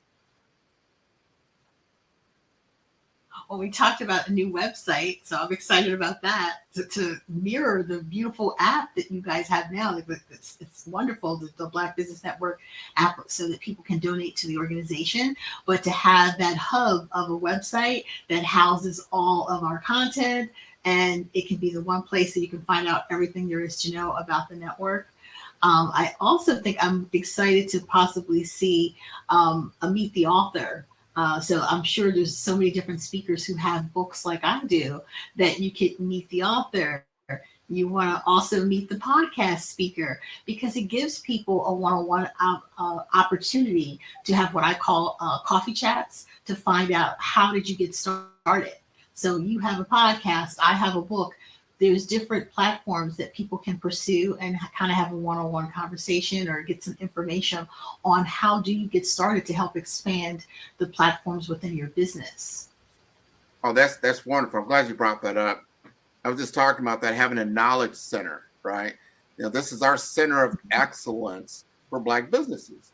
And you want to be able to go to that resource and easily find the information that you're looking for, that resonates where you're at in your business. So how can you do that? Right now, we have content out there on YouTube. I mean, there's a ton of YouTube videos on everywhere, but it's not classified in a certain way that you can tune in. Like, hey, you know what? I want to listen to Grant McGaw's podcast, to your point. Or I want to listen to Felicia's Ward. She's been on the show 4 or 5 times. I want to see her particular clips. So we're going to be able to do that going into 2024. And if people don't know, you just mentioned that this hasn't been rolled out worldwide yet. Only a few people know about this, but we do have our own network channel. If you go to bxtv.org, at bxtv.org, you're going to see what's going to start coming out in 2024. So I like what you just said, that we should be able to hey, here's a library. These are all the Black entrepreneurs who have written books that now you can go to very easily, find out where that book is, how to get that book, maybe read an expert about that book or something to that effect. I love that. Any other ideas? Gift certificates. So when Christmas time comes around, to purchase products and services from Black business owners. Purchase the person's book, give gift cards to your friends and family to purchase and support the authors of Black books, support the products and services of the business owners that participate in the network. So it's a great proliferation of information, but the products and services, it's a great way to support Black business. And what do we say? I am Black business. That's a perfect way to offer that as a great gift for the holidays or any other gift giving season. Graduations and things that come up, to give someone, and even probably have many courses. I think that educational courses on how to get a grant or how to provide additional funding for your business, how to write the proper business plan, that people could take some courses and information on and speak to some of the speakers, but also be able to have some help in getting those things done, and have templates for people to be able to purchase and some free resources. I think that would be great. Whoa. I think, we got everybody talking about that. Yeah, I think that's wonderful. I know that the Black Business Network, the second week, because right now you have week one, and everybody's speaking. We have a lot of the speakers. Everybody comes out. There's a dedication for each day about what it's going to be about, whether it's marketing, it's about culture, it's about technology, those things. The second week will be dedicated to literacy. So that means those artists or those authors that are out there that have works, we're going to make sure that they're showcased, and we'll have people like me, like, on the podcast front out there as well. I think that's wonderful. This is a way to make it easily to access the type of content that you're looking for. I think this is going to be wonderful. Now, I know you're a marketing genius. I'm going to say that's your genius, right? You're a marketing genius. As you have perused and you look over how the network is put together, you mentioned that the website will be updated. That's one thing. What would you recommend for that website to make sure it has in its content, to make sure that it's at a state-of-the-art level? Obviously, search engine optimization, so that everything is searchable. That's one of the primary things, so that you can see what you're looking for, and having those keywords on the page to know how people can search for things, find the information, and then to be able to have information on who participated. All these businesses, the list of the businesses, like a directory. I think a directory would be good, and then have the bios of people who've actually spoken, so that if I'm a person from a mainstream corporation and I'm looking for a speaker that's on AI, I could find your name and search not only by your business, but by the topics and your specialty and what you do in your niche. And then you're able to kind of zone in on who you'd like to see more information.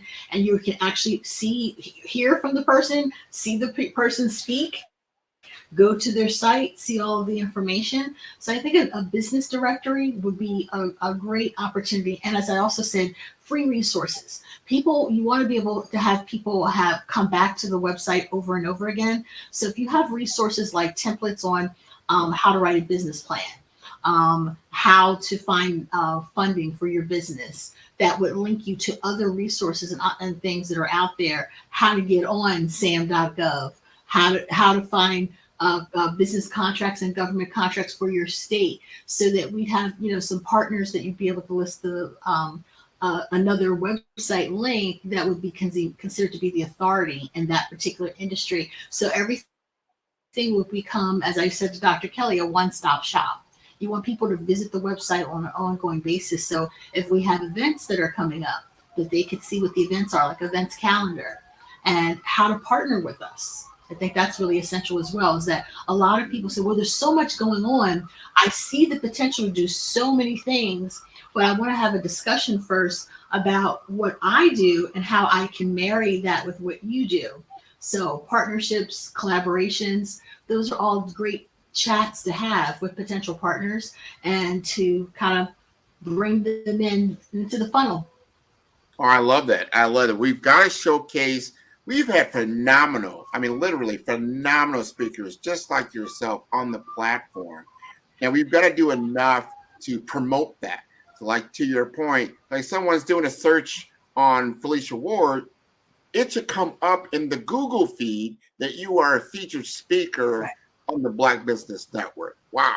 And there's a link right there in the Google feed to your talk. Could be this talk right now, could be featured, right? And that's all doable. It's just a matter of making that a priority and getting Google, to your point, to be able, hey, when it scrolls through and it starts to see what the Black Business Network is about, it starts seeing all this wonderful content, it starts bringing it up to the forefront and putting it out there for people. Not just Google, there's Bing, there's other search engines that are out there, even in the social media world, your Facebook, your Instagrams, your TikToks, your LinkedIn, so that it starts to become a dominant brand in the market space in which it operates. Would you agree? Definitely. And just think, by it being a one-stop shop, most people are not going to be inclined to go to, they're already at the Black Business Network, to go from your site to my site, and how many other additional sites would they have to go to find your content or my content, when they can actually see your profile right there and see links to what it is that you do and to find the information. So you're doing all of the search work for them, and they're able to find everything that they need, which makes people come back, because then we become a trusted resources of information. And that's the goal, to have people come back to us continually for things that are coming up. And then, of course, Black business news, anything that's happening in the news when it comes to Black businesses, when it comes to market research information about the power of spending within the Black community. I think that's also very powerful. I've done posts about that, about just people of color in general, by race and ethnicity. People don't really understand the total buying power of a group and how powerful that is, and how we spend our money. That's also really critical, so that there's data-driven information that's out there that you can use for your business that would be credible. Man, it's so important. $1.7 trillion, which is a lot of money, flows through just the Black community. I think when you factor in the Hispanic communities and the others, there's another $5 trillion. The U.S. economy is around 20 or 21. Yes. So that's a lot of money. And you put that on a worldwide scale, it makes you about, I think, as a top 10 country as far as GDP on the planet. So understanding our spending power and then having that power circulate continuously through the community is very, very powerful, very, very potent. So we've got to make sure, given the breadth and depth of the Black Business Network, to pull that together and have that one vehicle that they can go to. I'd like to see that happening, not just in the website format. As we all know now, we're going from two-dimensional websites to three-dimensional virtual worlds. And one of the great sponsors for the program, the Hello LLC and also STEM City, are already in what we call now the metaverse, these virtual worlds where they have content, where they have interaction, and you can get even more interaction with these worlds than you have on your 2D sites now. Right now, I think the average time a person spends on a website, it's around, I think it was like 3 to 7 seconds, not a lot of time. But those are what I call brochure sites. They're just going, getting quick information, then they're moving off.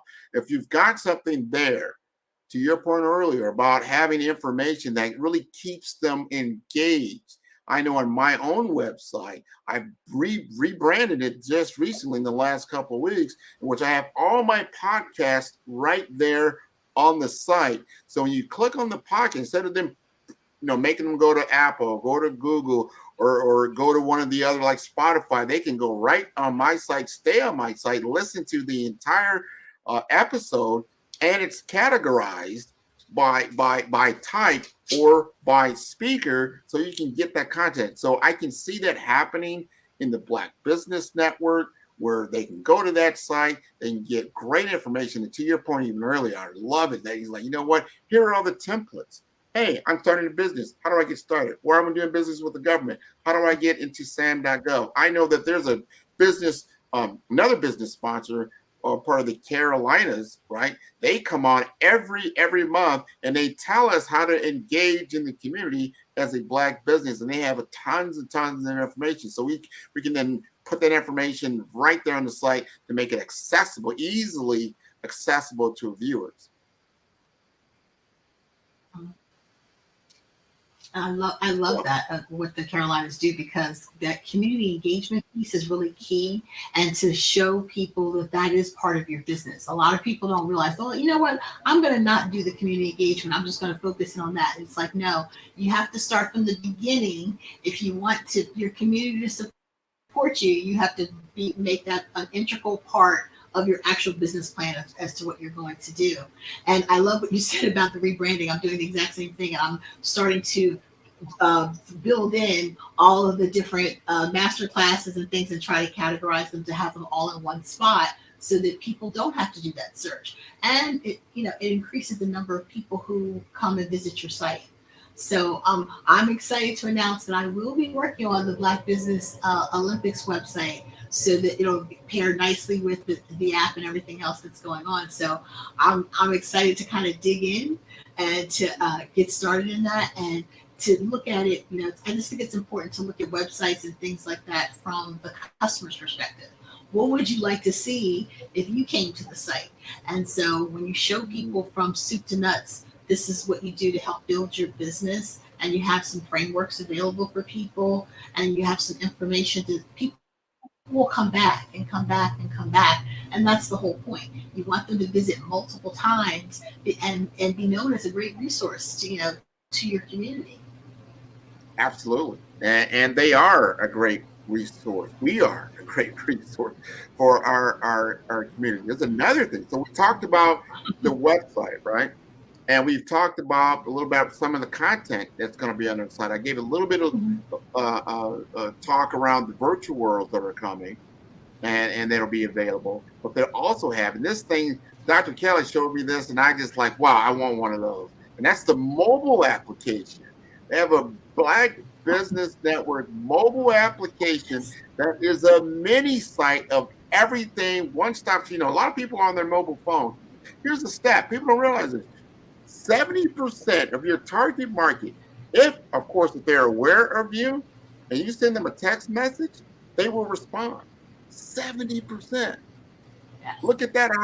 Hey, on your website, did 70% of people go on your website? Probably not. Or, in other media.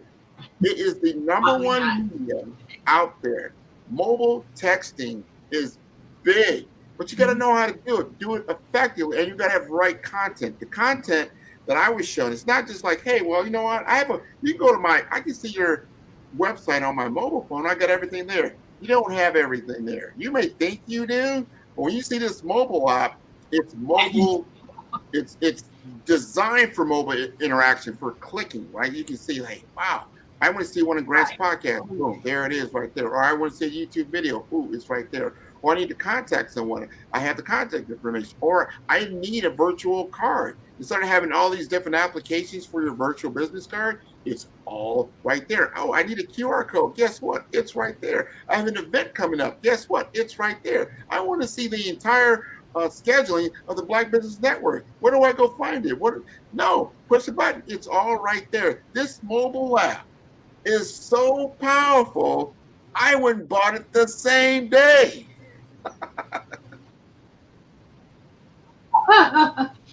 Well, I used it to donate, and I said, wow, what a beautiful, clean, really nice, clean interface. Mirrors a lot of what's on the actual website, easy to read. And as you stated, 70% of people looking at things at their phone. Gone are the days that people say, oh, I'll check it out when I get home and look at it on my desktop. People are actively looking at their phone the minute you tell them about something. It's our computers are in our mini computer in your pocket. That's really what a website is, a mobile application. And the more that you're playing into that mobile application, the more people will use it. And the text messaging, that is what people prefer. A lot of people prefer the text messaging because you can either answer yes or no. You're telling them about a special. You're reminding them of a meeting or some upcoming event. They're more responsive to that because that is basically how people communicate nowadays, through text messaging. So email has a high, conversion rate as well. And of course you get to own those people's emails. But once you've established a relationship with someone and they've allowed you to have their phone number, as long as you don't abuse it, it has a high conversion rate as well. That people love seeing them valuable information and it's not as intrusive. 100%. Any kind of form of communication, just like if you were in front of somebody, there's certain etiquette that you have. You don't just go in someone's house and start running through all their cabinets and rooms and stuff like that. You won't do that, right? So think about that, like things that are natural. You don't just engage with somebody. I see this all the time. You engage with somebody and they just start throwing you all the stuff that they do in their business all in your lap. You're like, whoa, way too early. You don't know anything about this person. So be careful about spamming people. And there are laws and regulations around it. However, if you use the tool effectively and responsibly, it can be your best friend. Because just like we were talking about, when someone asked about, if I asked about Felicia's business and she has a mobile app, I can easily send them not just their business card, but the mobile app. It has everything about Felicia's business, not just her contact information. And then I'm not asking them to go to a website and go to some other stuff. No, it's all in one. And that's beautiful. I'm going to change the conversation just a little bit because everybody knows AI is king right now. AI, artificial intelligence, I would say generative AI, things like that is taking the marketing world and turned it upside down. Or I would say it's amplified the capabilities of marketing. How would you suggest the Black Business Network operate in the AI economy? Well, obviously we talked about being responsive to your customers and your ideal clients.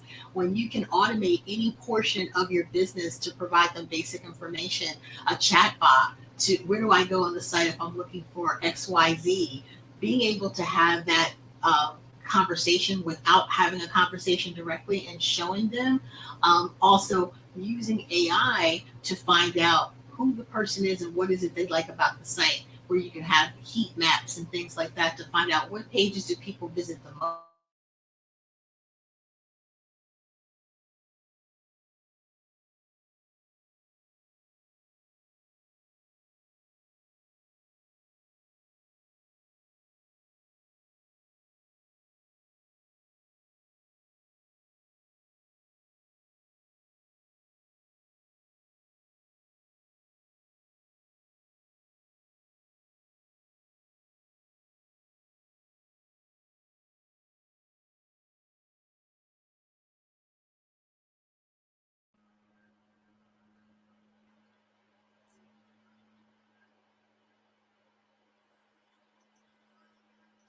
I can't hear her.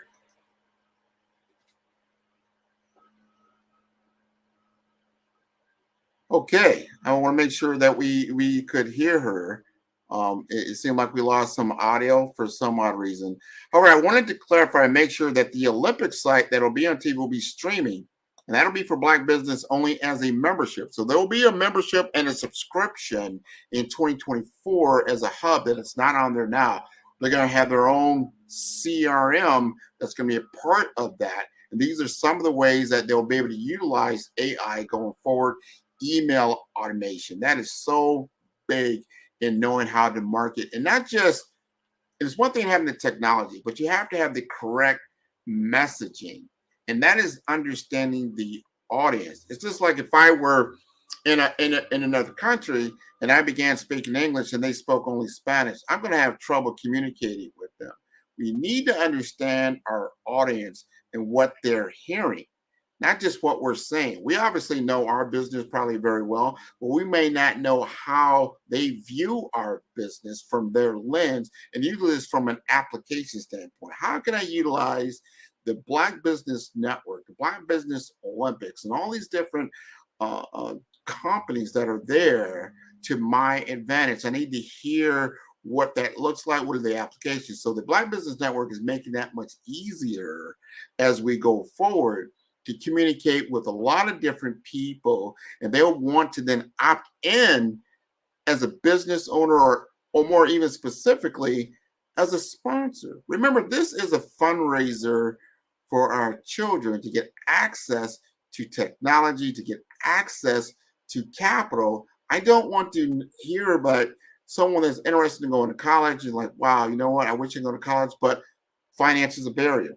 We need to be able to mitigate that with the resources that we have. If we have all these Black businesses throughout the world donating and also getting sponsorship through all the different connections, now we've created an ethos and an ecosystem that allows our children to have access to education and access to resources to then being able to better the community in the long term and obviously in the short term as well. So as you start looking at this holistically and try to get an understanding of where we're going with the Black Business Network, it'll become clearer and clearer that this becomes an engine for us to move forward as a community, economically, as well as technologically, right? And as a culture, so that the culture of itself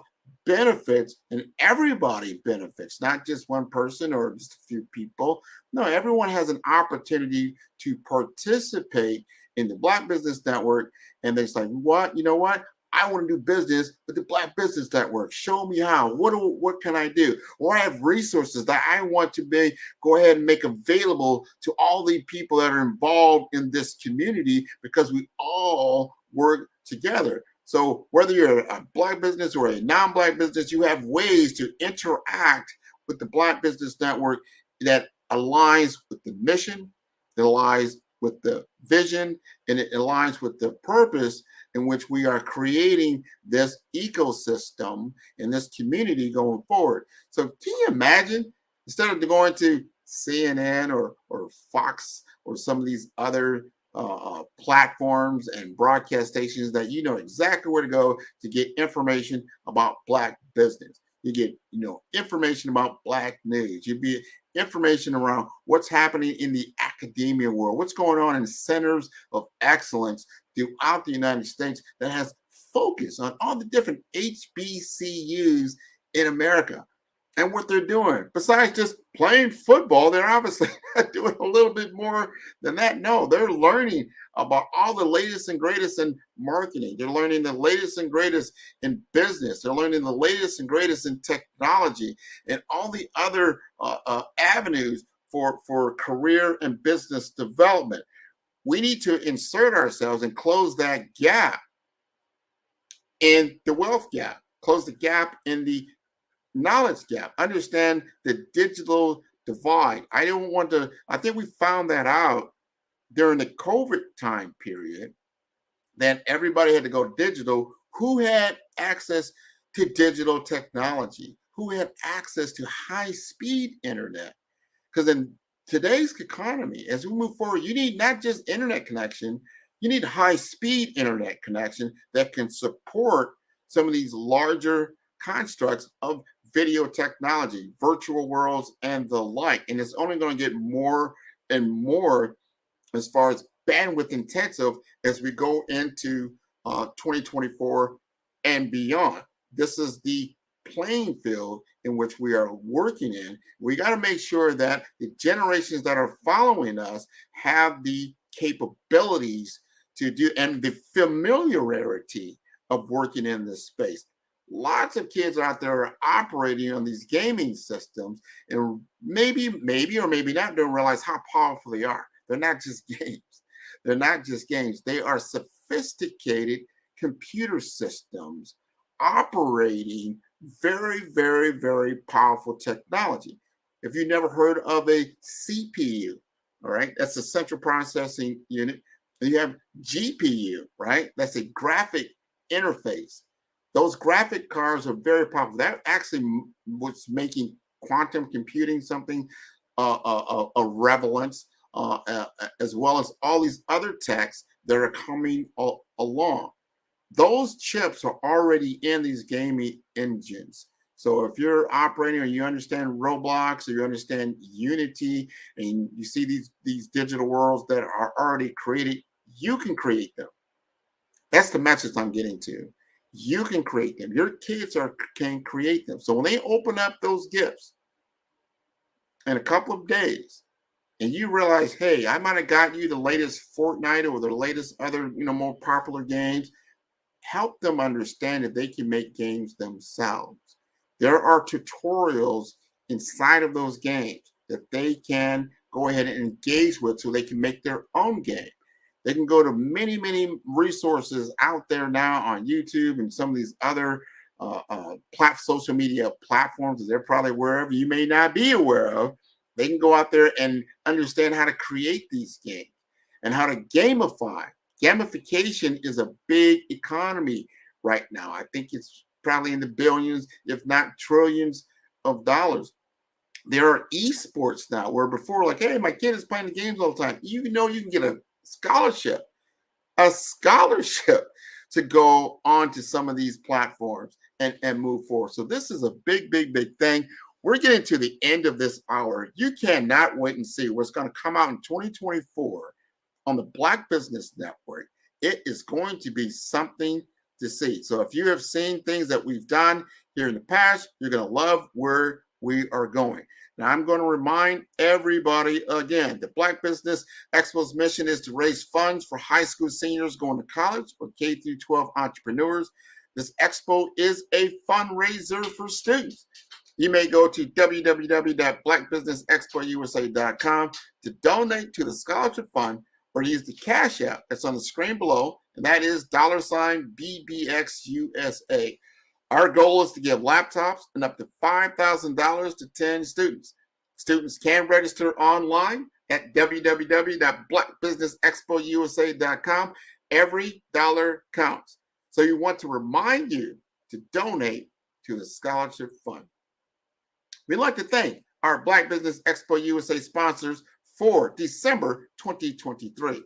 They include NC100, Moody Capital Partners, Suede Soul, Lotus Crochet Coaching and Training, the Hello LLC, Carolina, Virginia Minority Supplier Development Council, Step Management, 5-Star BDM, BHS and Associates, Margin McLean Foundation Incorporated, Genius is Common, Earth Essentials, Milani Shani Global, Executive Woman Success Institute, The Quality Coaching Company, Superwoman Business Services, Creative Force Studios, Lee Entertainment, Artistic App Design, Black Business Expo USA.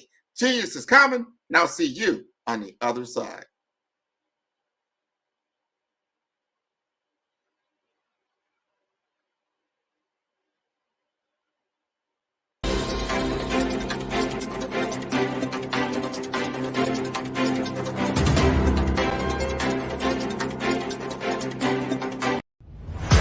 Social media is evolving. It's more vibrant, more colorful, more energetic, and so are you. It's not just photos anymore. It's video, it's audio, it's subscriptions. And now there's Fanbase, a new monetized social network. Fanbase delivers the complete native app experience with full content monetization for every user. No algorithms that shadow ban your engagement or growth, and no ads. Follow anyone for free and subscribe directly to your favorite creators for $4.99 a month. Plus, show some love by tipping on any post. Also, make a Fanbase page and monetize your content the same way. Finally, connect with your followers by posting the amazing content you already create. And now, get paid for it. It's time to energize and monetize, because everyone's a fan of something and everyone has a fan base.